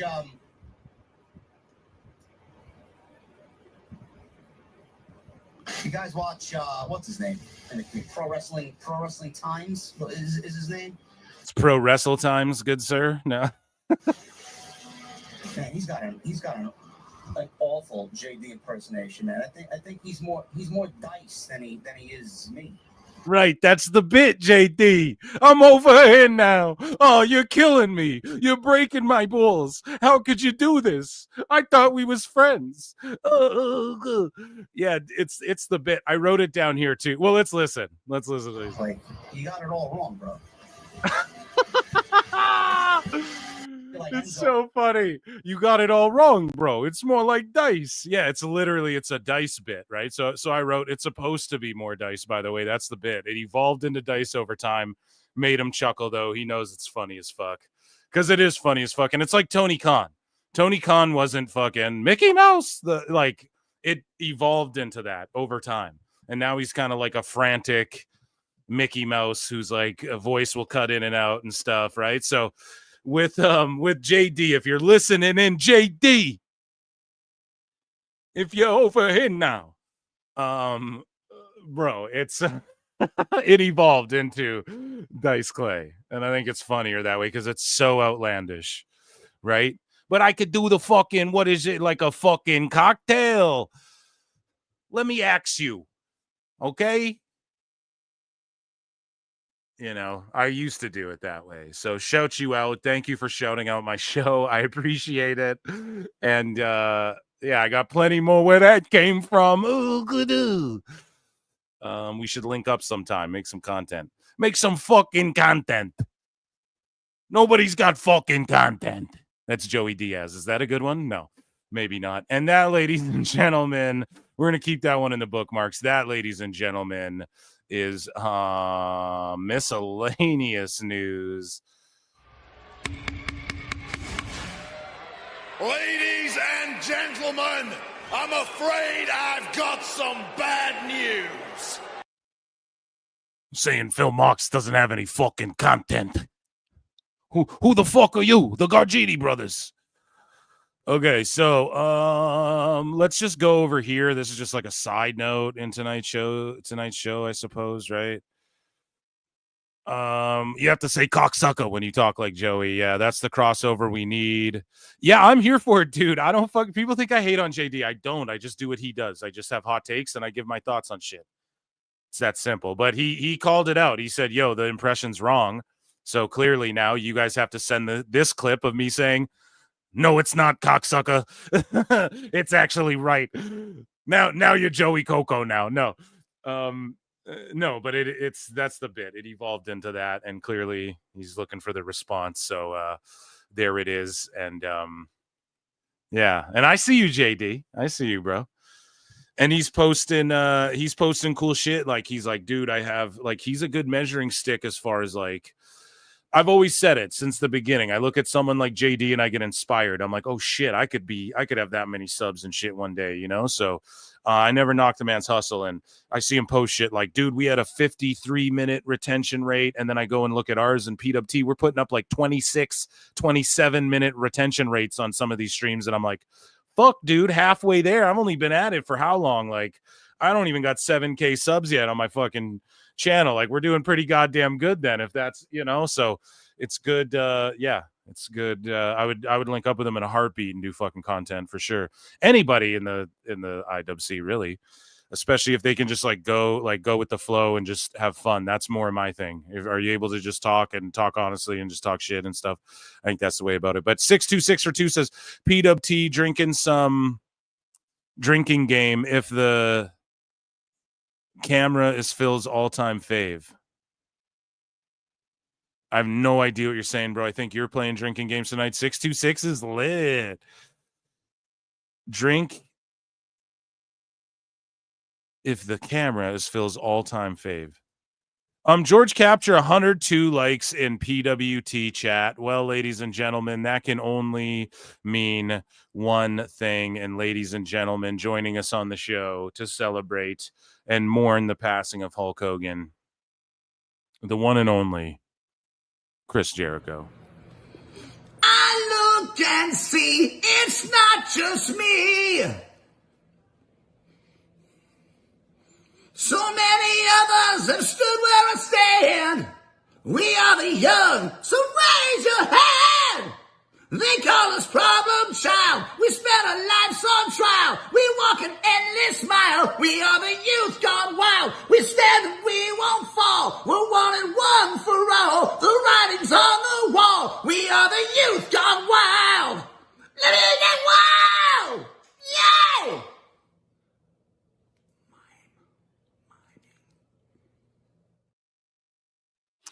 Right on, guys. Excellent. So I want to play you guys round of applause for getting to over 100 likes on the Clips channel. And yeah, I don't want to be shilling and plugging a lot tonight. Just felt weird, especially at the start with the Hulkster stuff. So I'll do it now. You guys can become a member for 99 cents. You can gift memberships. You get access to my Monday bonus show if you guys like my content. Okay, that's what I'll shill today. And thank you for getting to over 100 likes. Helps the algorithm and shit. Helps push the video out there in the stream and stuff. So round of applause for you guys. Thank you. Okay, so we're getting some chats in here. Let's check in with you guys. Hank Garfield became a new member. Awesome. Thank you, brother. And enjoy your access to Monday bonus shows there. 626 for 2 says every movie is your all-time fave. No. What movies did I say were my all-time fave? I think Superman was really good. I really liked it. Personally, I think I'm a big like the Donner films or like just the original one, Superman 2. I love those ones. I really like Man of Steel. I always said that movie was just incredibly underrated. And but I really liked Superman, but it's not my all-time favorite movie. I think Fantastic Four is one of the best comic book movies of all time, comic book adaptation movies. Like if you're a guy who likes, if you're someone rather who likes vibrant colors and like comic book accurate suits and all that sort of shit, that movie is fucking brilliant in that department. But it's not my all-time fave. Nothing will usurp like Iron Man and Endgame, Infinity War for me. I'm also a big Nolan Batman trilogy guy. I know a lot of people boo on that now that it's cool too, but those movies fucking rule. Those are some of my favorite. But yeah, I wouldn't say every movie's my all-time favorite. But you always say it's your all-time fave, Bebe's Kids. I mean, that is one of my fucking favorite movies, dude.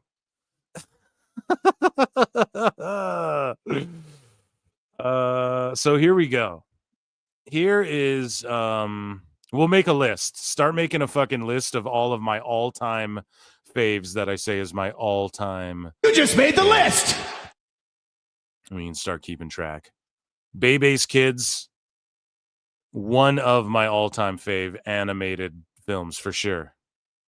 Like without question. That's like one of my, like when I think back on that movie, dude, and I watched it like religiously as a kid. It was one of those fucking movies like I would just throw on as like comfort, Anyways, though, only fitting AEW acknowledging the death of Hulk Hogan is done by none other than Tony Schiavone.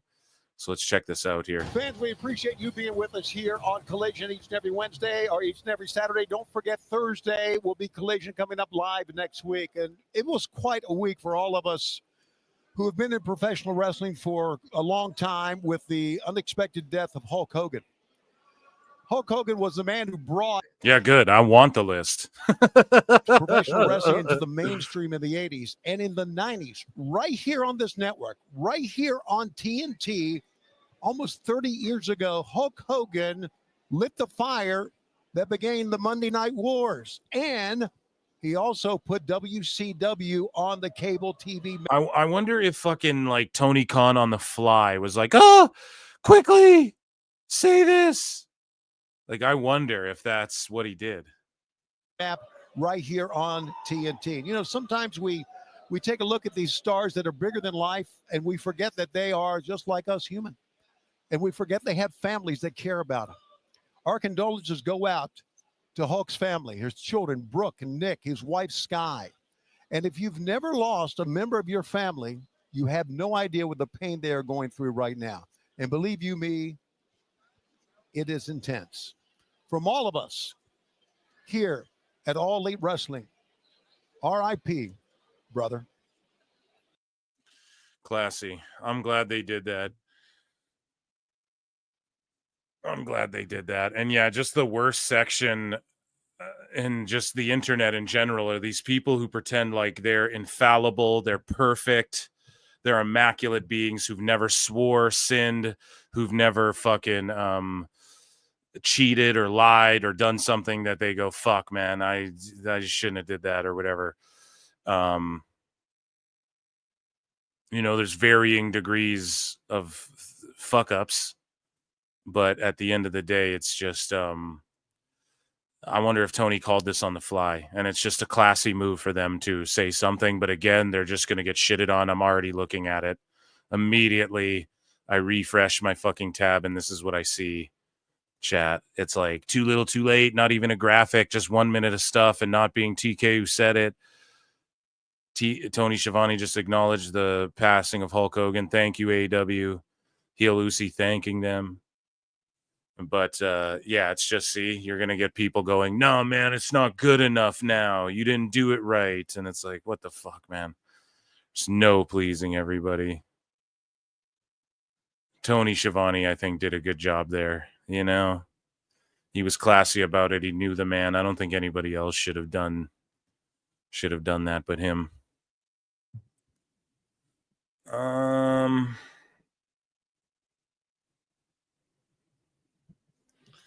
So what are we going to get into next, chat? Let's head on over here and let's play a banjo for TNA news. So Mara Sade, Jakara Jackson showed up on tonight's live episode of TNA Impact. Thank fucking God, man. Thank God that they scooped her up. She's going to be a fucking star. Now, I've heard rumblings. This is all, I'm not a dirt sheet. This is South Park, guys. This is allegedly all fucking, right? But she just, again, like, had a bit of heat, like, didn't take the aspects that WWE was looking her to take as serious as other aspects. And that might be why they decided, well, we can cut her. And that's why it came as such a shock. You know, like, what the fuck? Why would they cut her? You know, her and Lash were so over, and Lash is still over, but a lot of people were like, fuck, man, they worked so well. And, you know, with Cora Jade, some of these people, we conspiracy theorized it here at PWT. We were like, hey, man, some of these people, there might be just little things we don't see on TV that just backstage, they're like, we don't need it, you know? And I'm not saying Mara's shitty or anything. I don't know anything. I'm just completely talking out of my ass, but whatever. That's like rumors that are floating around in the leaker sources sphere, man. The biggest sickos of all, right? And so she signs with Carlos Silva there. An awesome acquisition. I think the best one they could have made. And I think we'll see Mara Sade, Jakara Jackson back in WWE one day. JC Jane cut a promo going off on Tessa Blanchard, the Elegance, but she just roasts all of TNA as their Knockouts World Champion. I mean, you have a woman who calls herself the undeniable diamond, but she gets suspended every other month. You have the Elegance brand, who is anything but elegant. You have Rosemary and Victoria Crawford, who both need to be locked away in an insane asylum. Zaya Brookside, who looks like she's more ready for a music festival than she is to compete inside that squared circle. Xia Li. Oh, good Lord, Xia Li. Xia Li, not even calling her like Li Ying Li or whatever. Pro tip for you, honey. Please just stick to MMA. And then my favorite, can't forget my favorite, a woman who calls herself the Knockout, but has done nothing of relevancy, especially when I'm the one holding the gold. So not really like an in kayfabe pipe bomb, which is cool. So Lena Cross is in TNA, and she's there with Vix Crow, Victoria Crawford. So here's Hulk Hogan's entrance for his last ever match, which occurred at a 2012 TNA house show in Manchester, England. Let's check this out. At the TNA house shows, did they just steal music? Like, would they just play whatever fucking music? Did they care? Oh, that answers my question right there. I was literally thinking, like, would they just play Real American and not give a fuck? Or would they just play the Jimi Hendrix, I'm a voodoo child, Lord knows I'm a voodoo child, yeah. They go with the Eye of the Tiger.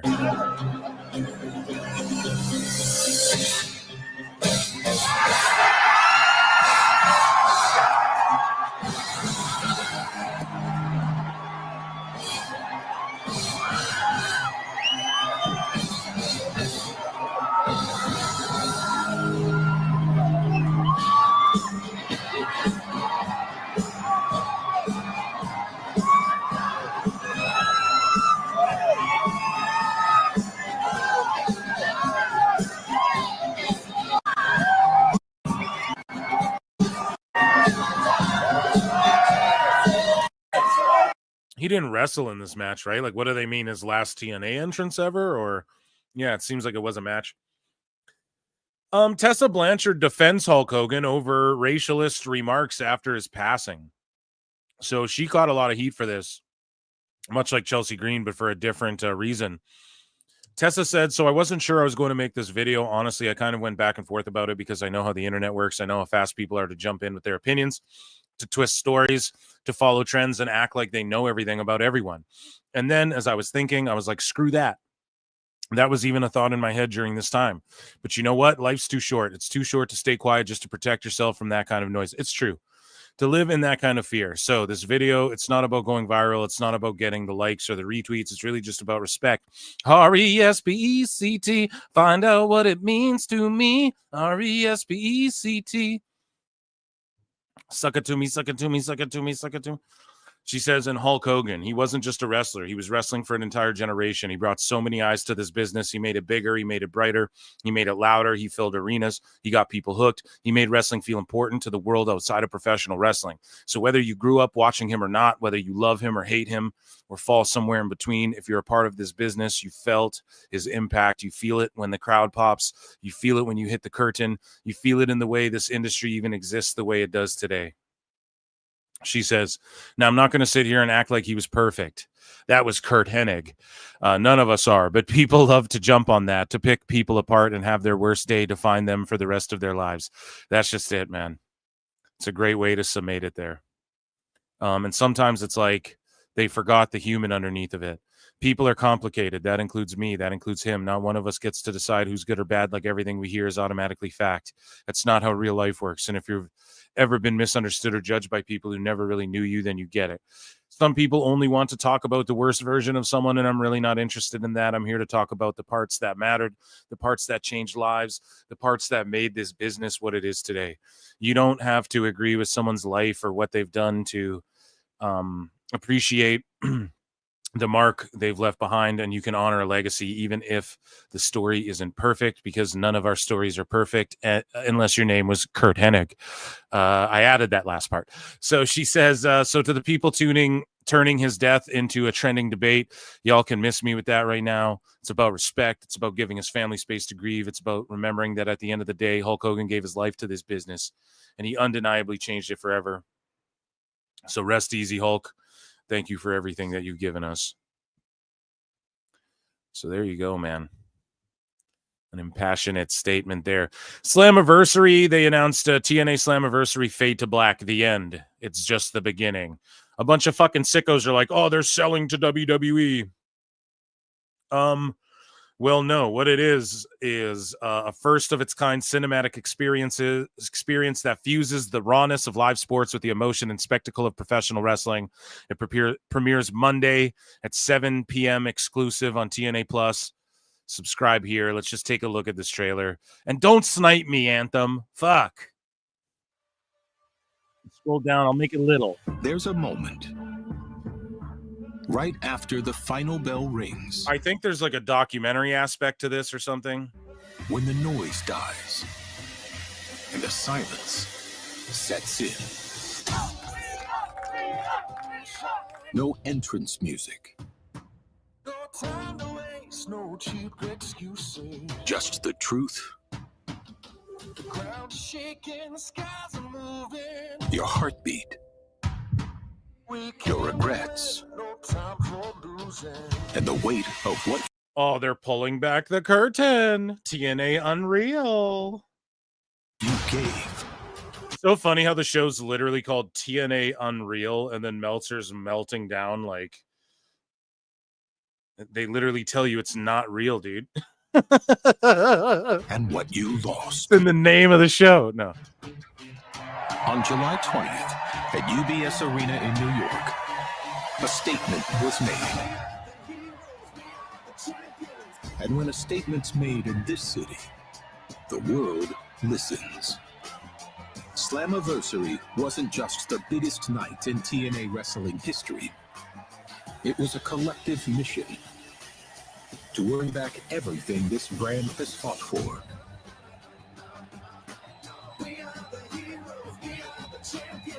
A night where men and So yeah, they're going to try and make Bound for Glory like one up this one. So hopefully they do that. It'd be awesome if they did like a 10K seater or something, or like 10K butts in seats in a 20K building again, or whatever they're doing. Women came together to deliver an event for the ages. A show that didn't just honor the past. So yeah, it's just putting over Slammiversary. I'm not quite sure what the Fade to Black aspect is though. So is it just like a behind the scenes show every week or something? I'm not quite entirely sure what that is. But that, ladies and gentlemen, was TNA news.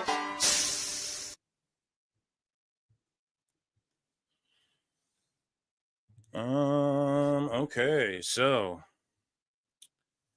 what an amazing show we've had this evening, guys. Make sure if you're on X, come on over to youtube.com/@ProWrestleClips. I upload tons every day and stream a bunch. So yeah, come subscribe or whatever the fuck. Vote in the polls. Oh, over on the Pro Wrestle Times channel, though, I put in the poll over there, what was the best Hulk Hogan gimmick? Was it Hulk Hogan, Hollywood Hogan, Ichiban Hogan, or Mr. America? What was his best gimmick? I know there's others, like wasn't he the Super Destroyer and all that shit? I know we could get into all those, but yeah, I just wanted to put just the ones that stood out to me, you know? So, chat, what are you guys saying? What's chat saying? Let's check in with chat.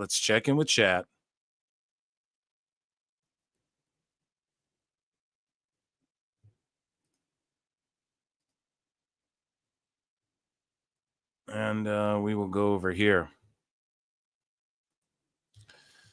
Surprise Pro Wrestling. Noah hasn't mentioned Hulk Hogan, and Great Muta was close friends with him. As far as I'm aware, Mr. America is still alive. Holly Weird, Thunder Lips. It was a thing when I was in high school. Speaking of Hogan movies, there was that one scene of him riding his motorcycle and some random dude threw his dog into the water. I think there was like an explanation for that, though. I think we found out what was happening. Like he was just teaching his dog how to swim.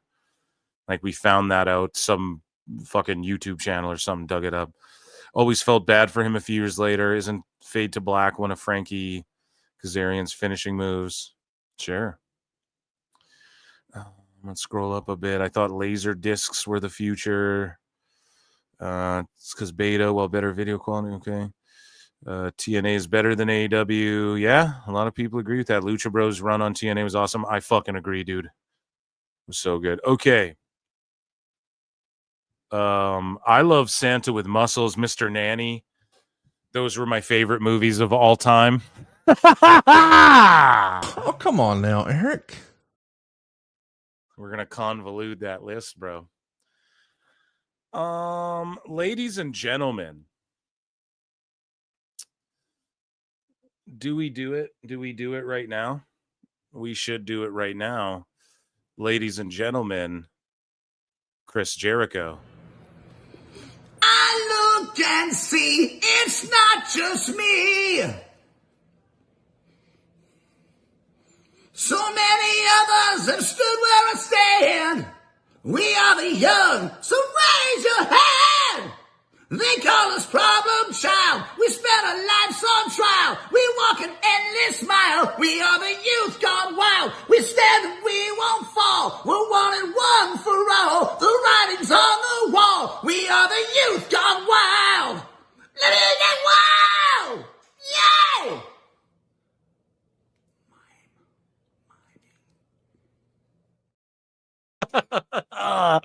Oh my God, I'm so sorry. I'm so sorry. Listen, I apologize. Jericho, he had a lot to say about Hulkster there. And, you know, it's in memoriam of the Hulkster, dude. I had to play it again. I need to get some water, okay? The first time I played it, I just sat here and laughed. This time I was like, oh shit, I need some ice and some water. So, okay. I'm so sorry. No, I wasn't even pissing before. I just needed water. But I did have a Trenti Starbucks. Is that a thing? My wife's like, I accidentally got you a Trente. I'm like, all right, what the fuck? I don't what is that? And I chugged it all down. So, anyways, sorry, chat. I'm so sorry I did that to you. Flutes in the chat, please. And thank you, ladies and gentlemen. We need flutes in the chat. Let me give you guys a drum roll while we see flutes accumulate in chat, ladies and gentlemen.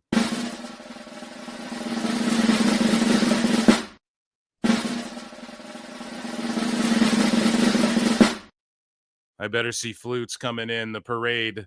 The Saints are marching in. And we're about to have a blast here. Okay.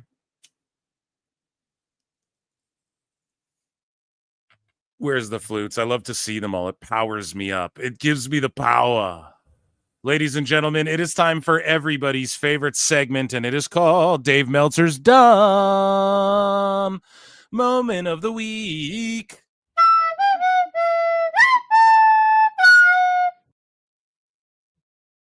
So just as a reminder, as we remind ourselves every time we do one of these segments. This just in, we have confirmed that Dave Meltzer fears PWT and flutes. That's from AI News. They wouldn't lie. Here's Meltzer, of course, being taken over by AI. But here's what Dave and Brian, very, very sorry for the people who had to say about Hulk Hogan's legacy after, Dave just spent the week before shitting on Bischoff and Hulk Hogan the entire time over their fucking amateur wrestling. The best guys, Tony Khan. And here's what he had to say about the passing of Hulk Hogan. Very, very sorry for the people who knew him.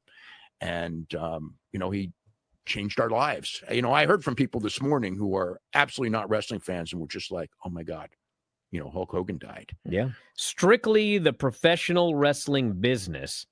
I think it's got to be him and Santo and Ricky Dozan as the three biggest in their culture, strictly professional wrestling. He drew more people to professional wrestling over the course of a career than anyone.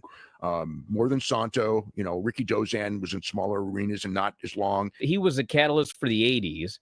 And WCW was turning around before he joined the NWO. Like they had that Ric Flair Savage feud that was kind of turning things around.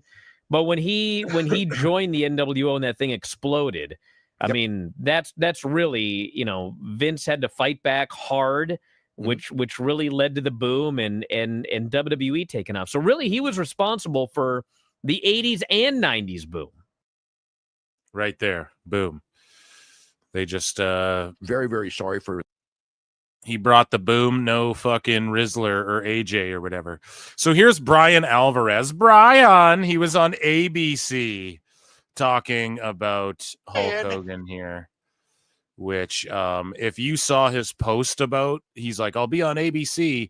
The responses from the troglodytes of the fan base of fucking Morlocks that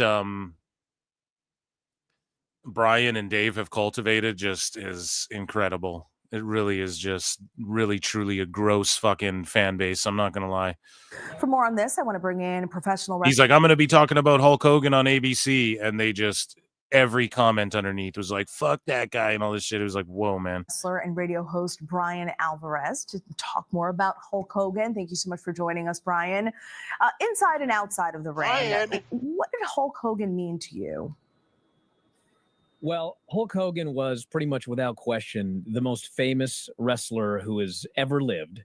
I mean, he sold more tickets than anybody. He had a match in 1988 with Andre the Giant that aired on NBC that was seen by 33 million people. And he was the catalyst for the giant boom period of the 1980s. There was a huge wrestling boom in the 80s. Lots of kids grew up watching wrestling.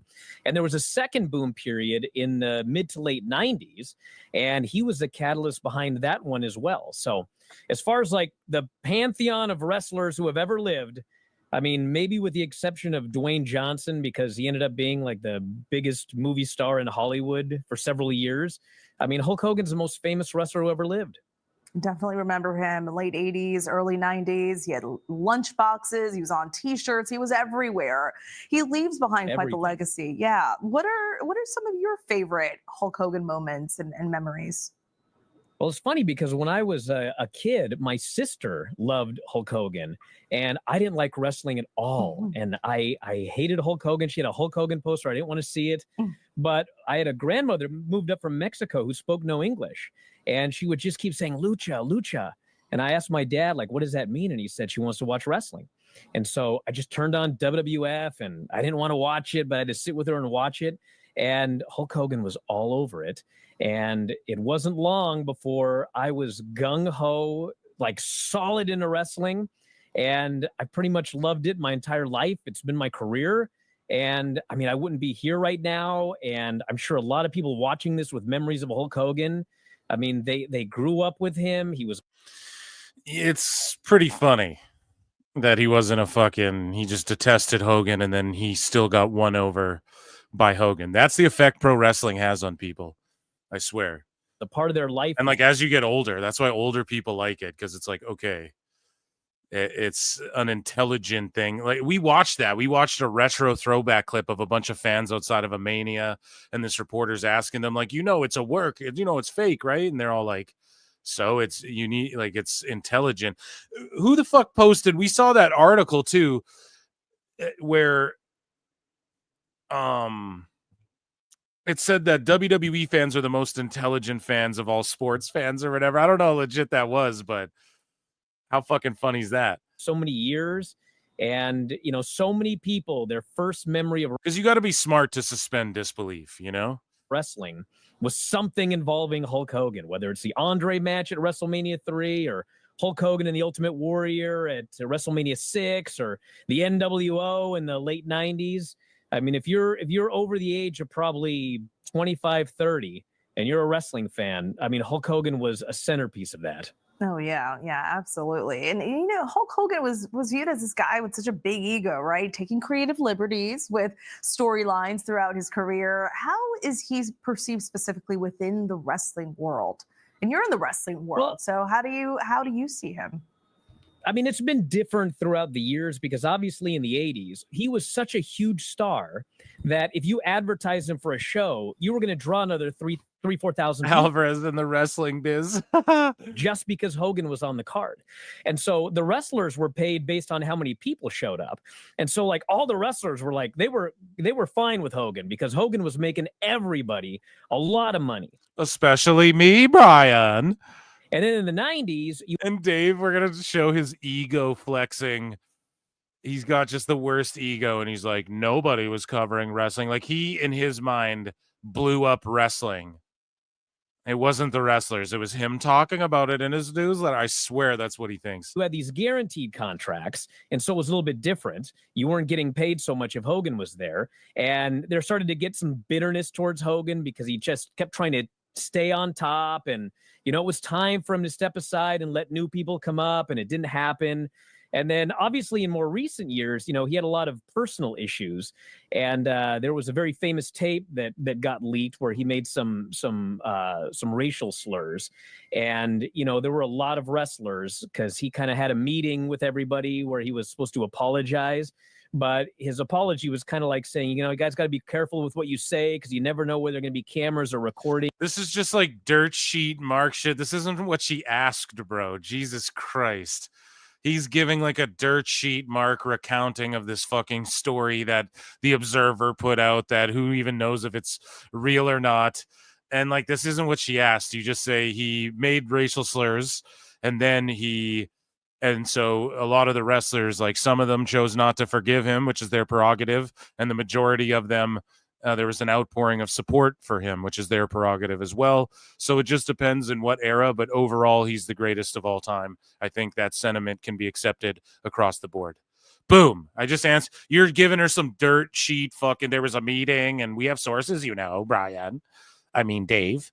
And a lot of wrestlers kind of saw that as not an apology, but more like, you don't want to get caught. Why are you saying this? You don't want to get caught. Why are you saying this after you just passed? Wild, dude.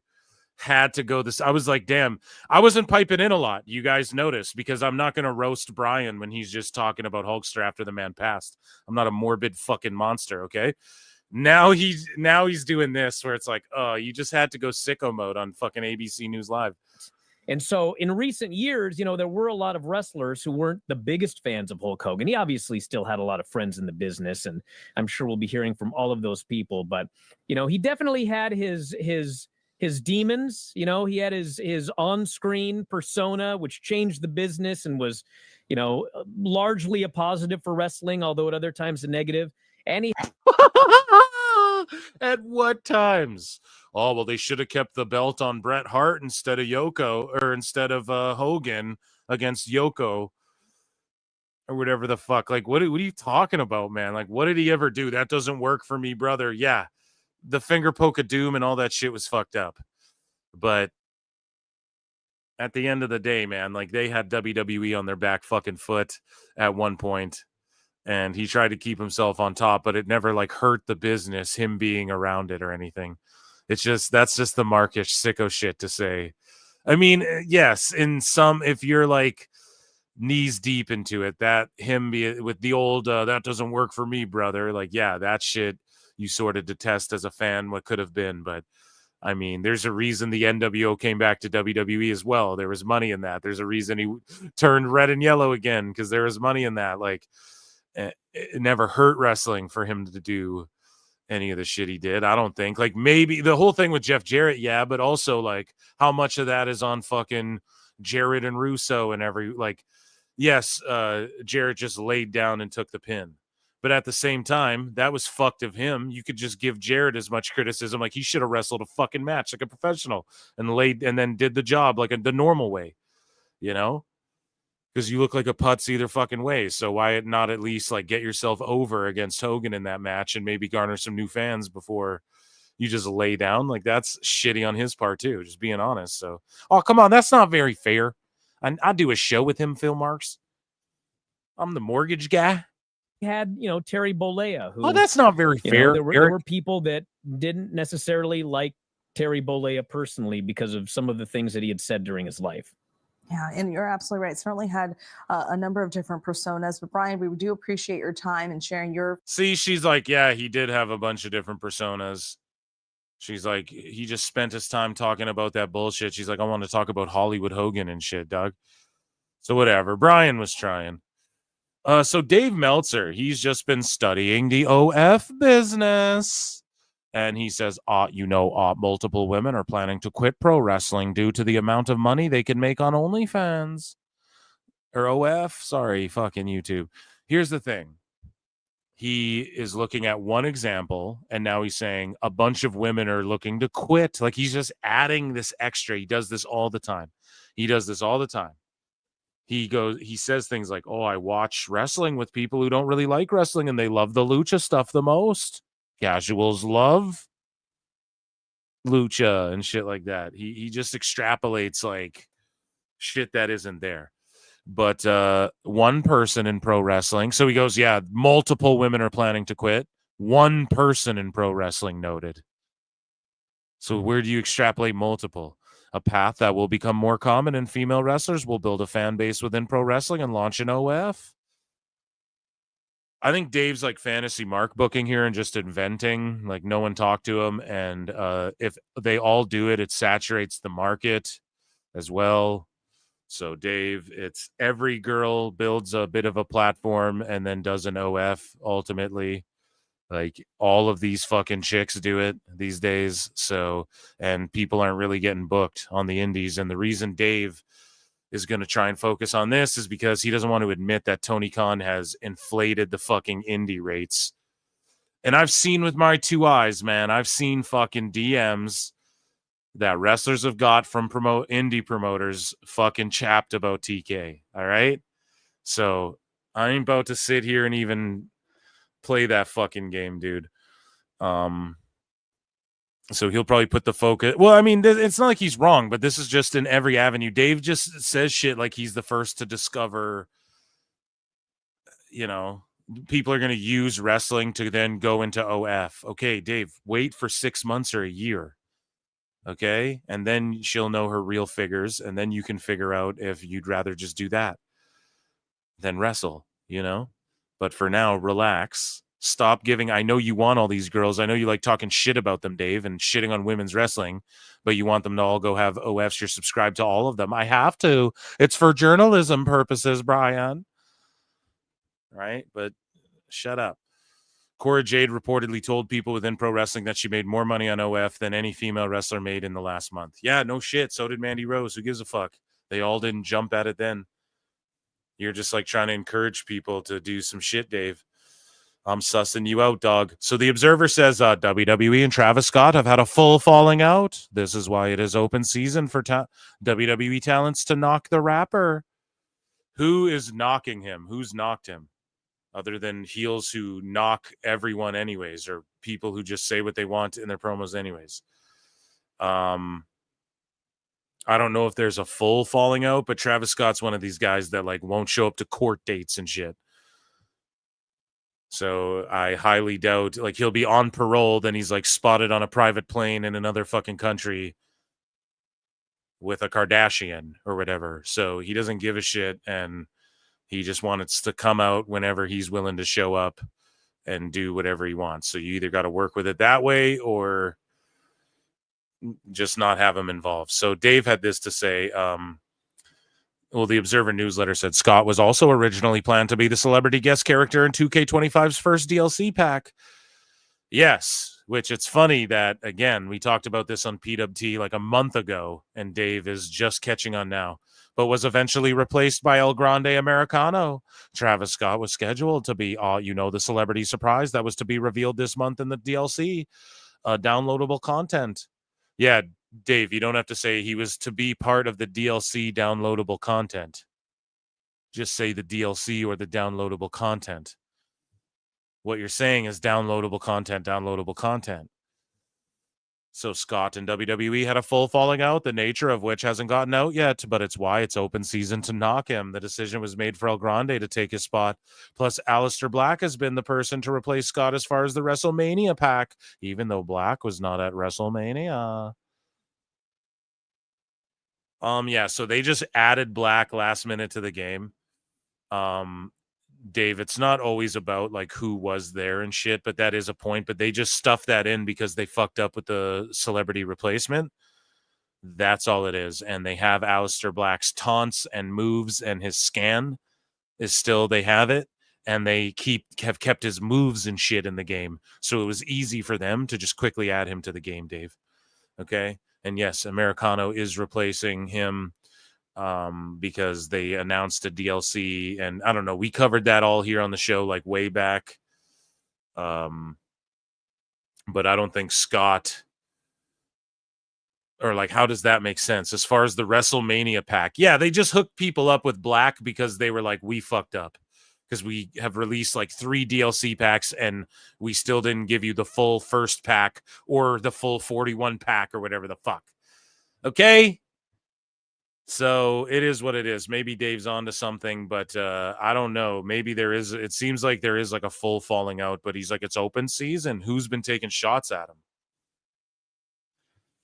So John Sacco said Babe Ruth helped save baseball and elevated it to a new level. Hogan did the same thing. Comparing him to Babe is the perfect comparison.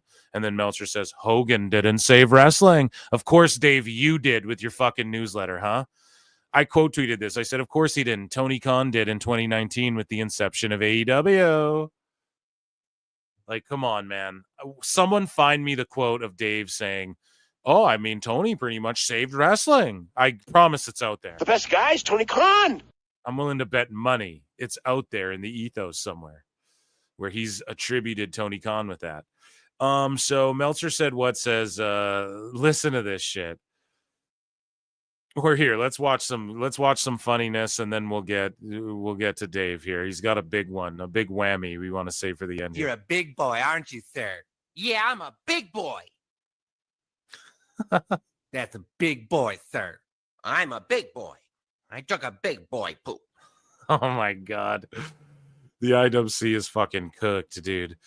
So study history and get back to me. So again, Meltzer always hitting people with the learn, baby, learn, Meltzer Inferno. Learn, baby, learn. Meltzer Inferno. So Jake Sneed says, no, he didn't save it. He paved the way for what it is now. Without Hulk Hogan, there would be no mainstream wrestling. And Dave says, please leave the history for those who actually studied it. Now, Dave is saying this diminishing Hulk. Meanwhile, listen to the praise and the fucking nut gargling he does of himself. And I swear Dave believes that he saved pro wrestling. I put out a tweet saying, Dave Meltzer, without Hulk Hogan, Dave Meltzer's the crazy guy outside of fucking Circle K you give some change to and you buy a coffee for and throw some change at on your way outside the fucking Circle K, right? That's what Dave Meltzer would be if it wasn't for this. He's about to blow himself. This is a guy who calls Cuervo.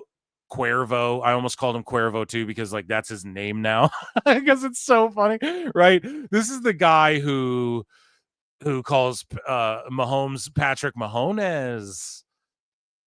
Like insane shit, and he thinks he'd be the top of his field anywhere. I'd love for a group of like NFL reporters and business analysts and shit like that to read this paragraph and this diatribe from Dave and just scoff and laugh at it because that's what would happen. And he blocks out anybody who would say otherwise. Now, I put out that tweet saying, I swear Dave is like the guy you'd throw change at if it wasn't for Hulk Hogan. He doesn't know shit, et cetera, right? So this guy puts out a tweet saying you would be flipping burgers if not for him. So a very simple version of what I said, right? But Dave goes on this long fucking, like, why would he respond to this if it doesn't ring true to Dave? Do you guys get what I'm saying? He's awfully defensive about this guy, or about this notion in particular, to the point where he's got to write this long thing. And my theory is that I'm putting out there, PWT Universe, okay? My theory is he's actually responding to your boy Phil through other people. And if that's not true, we're going to will it into existence. Flutes in the chat. Flute gang. And so he says, this guy Trigger Point says you would be flipping burgers if not for him. And Dave Meltzer says, actually, after, except, well, like it's, after the work I did in the last 24 hours, I can so confidently know I'd be doing the exact same thing in another sport or the political world and been every bit as successful. The best guys, Tony Khan. Oh my God. Poor people don't like AEW. Where? What would he be doing, dude? Even the hacks at fucking Fox and CNN would laugh him. Like, who is he more charming than, smarter than any of these folks? Holy shit, this mushmouth son of a bitch thinks what, he'd be taking Anderson Cooper's job, or I'd be boots on the ground. Dave doesn't even understand. Like, he gets his reports on shows from people at the shows just DMing him shit. You're a fucking clown, dude. Imagine if he pulled the, hey, here, we're in a Fightful Discord. Here's a fake WBD spreadsheet. He brings it to his thing. I have an internal memo from WBD with AEW's TV deal. And it's a fake spreadsheet from like a Fightful Discord or some shit. Or like Wrestle Purist Discord. Imagine if he did the equivalent of that in the mainstream, covering political news and shit. He'd be fucking ostracized, memed, and shamed at an even higher level than he already is. This is why Dave's a lolcow. This is why it's never not funny to make fun of him. Because he actually thinks like, what, he'd go to boxing? He'd go to MMA and I am proficient in MMA already. No, you're not. No, you fucking not. Okay? You can get the ticket sale numbers, dude. They say them after every event. They say them out loud. Everybody gets those.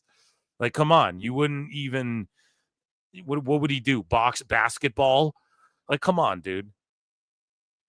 even Stephen A. Smith and these guys are better than the fucking bullshit you come up with. No one would listen to you, seriously. If the outside sports world tried to listen to you, actually, 93,000, they'd be like, what the fuck is wrong with this guy?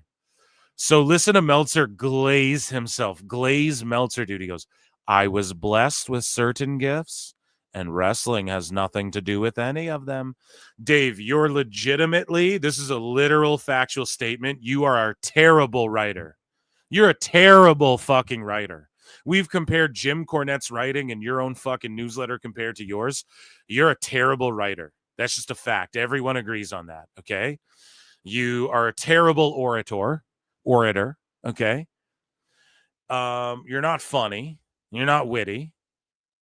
And you mostly, your biggest skill would be, I can provide historical knowledge and give you like the history on things, but instead you choose to like go another route, pretend to break news, and you're like pushing for your own words. You push for certain wrestlers to Tony Khan. You're pushing, the Mole said recently, somebody, no, the Mole said this. I don't know if we covered it on the show, but the Mole tweeted out, hey, somebody knows more. And the Mole could be wrong as well. I'm not saying he's a legit or whatever, but a lot of people say, no, he's accurate about a lot of stuff.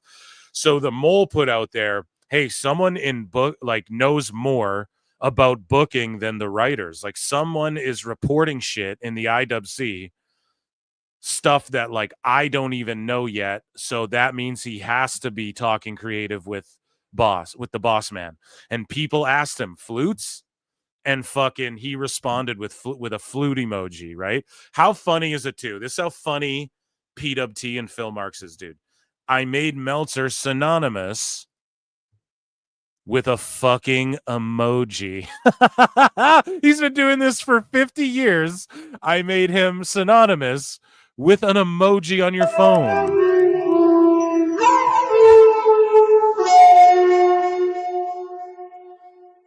So, he confirmed that. So it's like, okay, we know Dave is like texting and blah, blah, blah. But if he knows like some of Tony's ideas, even before some of the writers and shit in the room, let's say Mole is legit someone then that's crazy.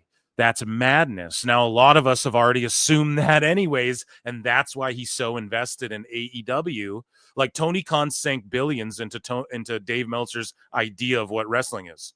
That's why he's so invested. He doesn't have to own 3% or 30%. He's just shilling for it because think about how hard some people would mark out if like some of these podcasters out there, even me, if like a company came to you and just would do all of your bidding for you.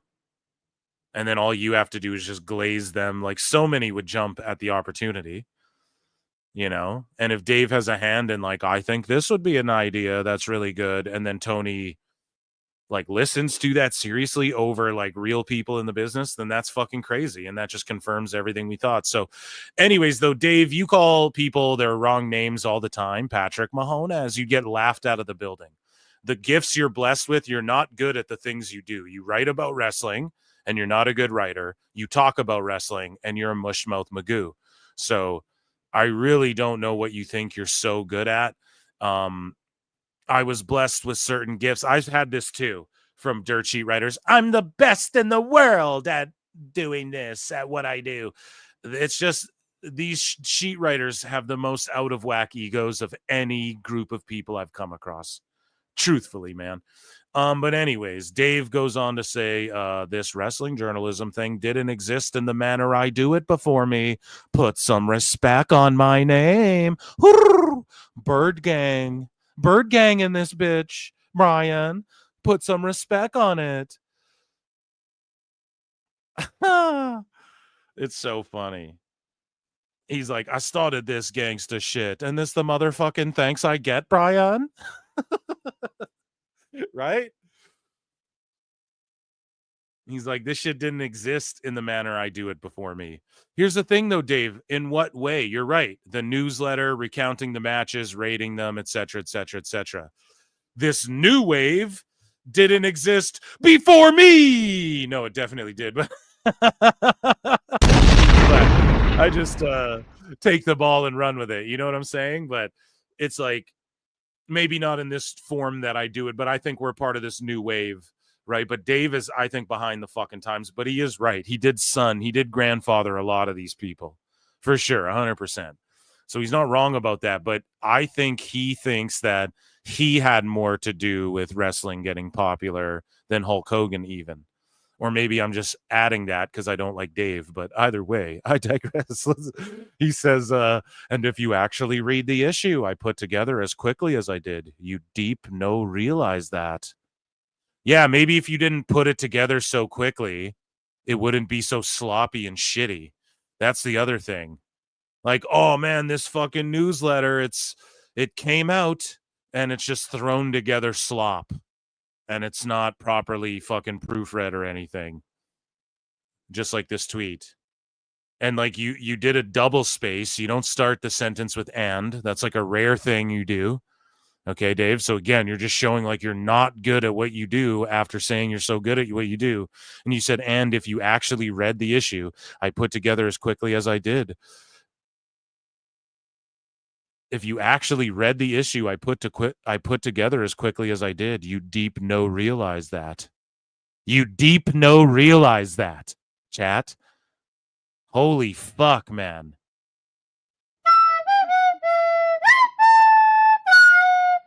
What a goddamn idiot. Yeah, so you in one tweet simultaneously showed that you're not good at what you fucking claim you're the best at.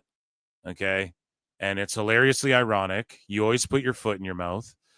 And that's why we'll roast you until the ends of time. And yeah, that, ladies and gentlemen, best guys, Tony Khan, was Dave Meltzer's dumb moment of the week. Another flute, shall we? Indulging with the flutes today.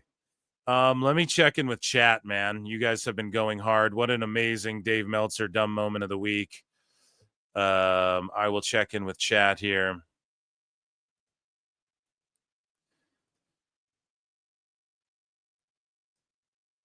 Yeah, what a fucking idiot. That's super funny, man.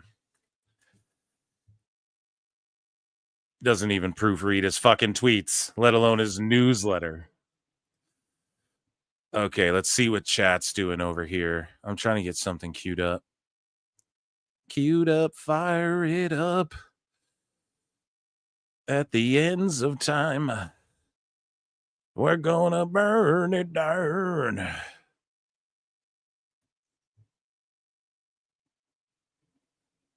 Okay, chat. Let me check in with you guys. And Robo Dave. Rick. Okay, sorry. Okay, Chief Wahoo for 3 says, are you trying to audition for The View, Brian? They need a new Whoopi Goldberg got canceled again, Brian. The View. That'd be hilarious.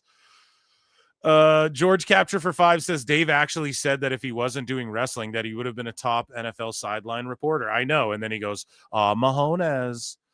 Patrick Mahones. And then he says shit like this. Where's the Cuervo? Like, listen to this. I'd be a top hip-hop executive. Well, he does his entire entrance, and then he gets on the announce table. He had a Cuervo with him the whole time, too. I will never get enough of that clip. He interrupts him. He had Cuervo with him. Holy shit. 626 for 2 says, was Dave implying his gifts were, hey-yo, trigger 0.8? 6 is wildin' tonight, bro. Richard Adams for 5 says, Dick says, I agree with you, Phil, on what you're saying about Meltzer. Yeah, you're goddamn right you do. You're goddamn right. Brian. Let me check in. What's chat saying? That needs to be a drop. Oh, I know, dude. Cuervo. We need that. He brought Cuervo with him. Oh, man. Why Dave say that at the end? Never gets old. Cuervo. Must have been a curve. Okay, ladies and gentlemen, we have gone almost 4 hours today. Round of applause for the PWT universe. Listen, we're going to do sickos and wackos. We're going to do that on Monday's show. We'll open with that segment likely. Unless we get bombarded with more news. You know what I mean? Because there's still Hulk Hogan fallouts and shit, I think, too, unfortunately. And other things we'll see, like the fallout from AEW. I'm sure there's stuff I want to get in those bookmarks that I haven't seen. So we will, even though it is Sicko Saturday, but we'll spread it out. I'll also get you guys a SummerSlam preview show. I'm also going to go live both nights, okay? SummerSlam night 1 and 2. I'll be live both nights. So make sure you guys stay locked in. Consider becoming a member. Rest in peace, brother. You all rest tonight, brothers and sisters. I appreciate you all so much for being here. We had another massive turnout. There was like 400 watching across X and YouTube, and I don't really want to. It just wasn't like a pluggy night tonight, right, guys? I didn't really want to do all that, and I hope we had an entertaining show, even though there were some sad moments there. And I just appreciate you all for hanging out with me. And yeah, I'll see you guys Wednesday, but if you're members, I'll see you guys Monday, okay? And yes, I'm trying to get your boy Hughesith back on the show, and it will. I was going to send him the link today, but I was like, man, I have so much Hulk stuff to go through, and like I started later. I was going to do the show earlier today, and I just decided to fucking bail last second kind of thing. So it is what it is. It's on me. Go and check out my Superman review, please, and Fantastic Four one, and my Squid Game series review is dropping soon. And yeah, I apologize that one's been taking so long. Just lots of editing. I have like 4 episodes to fucking edit. So I appreciate you all. Round of applause.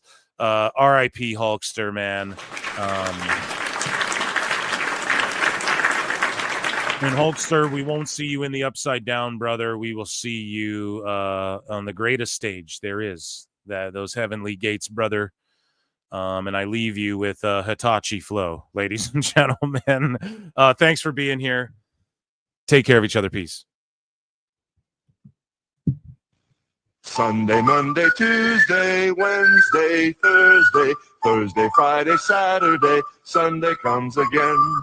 Sunday, Monday, Tuesday, Wednesday, Thursday, Thursday, Friday, Saturday, Sunday comes again. 綺麗な空気。体には細長が気持ちいいんです。日立のビッグフロー、ウェルネス。日立フレア。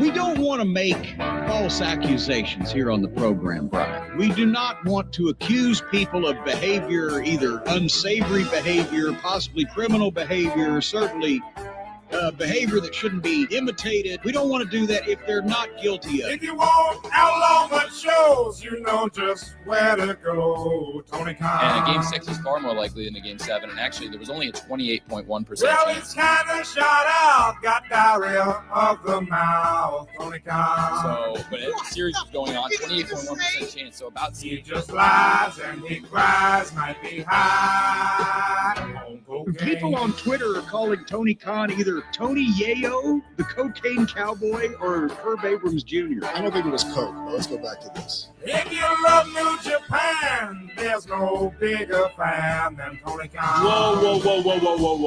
That person's Adam Cole, baby. MJF got smart, called him a fucking mark. Tony Khan. I'm not going to cover that one right now. Thanks, Nick. Do you have another question you want to ask? He ain't right, might be high on the cocaine. Every All Out has been higher the year before. Every Full Gear has been higher than the year before. Every Revolution. Lots of things are higher than they were. Well, he likes that cold baths. He wants it only mad. Tony Khan. Do you guys have Chris? If you just don't know what the hell's going on with Jericho, Tony Khan. You're a wizard, Jerry. He ain't right, he can't ride unless he's high.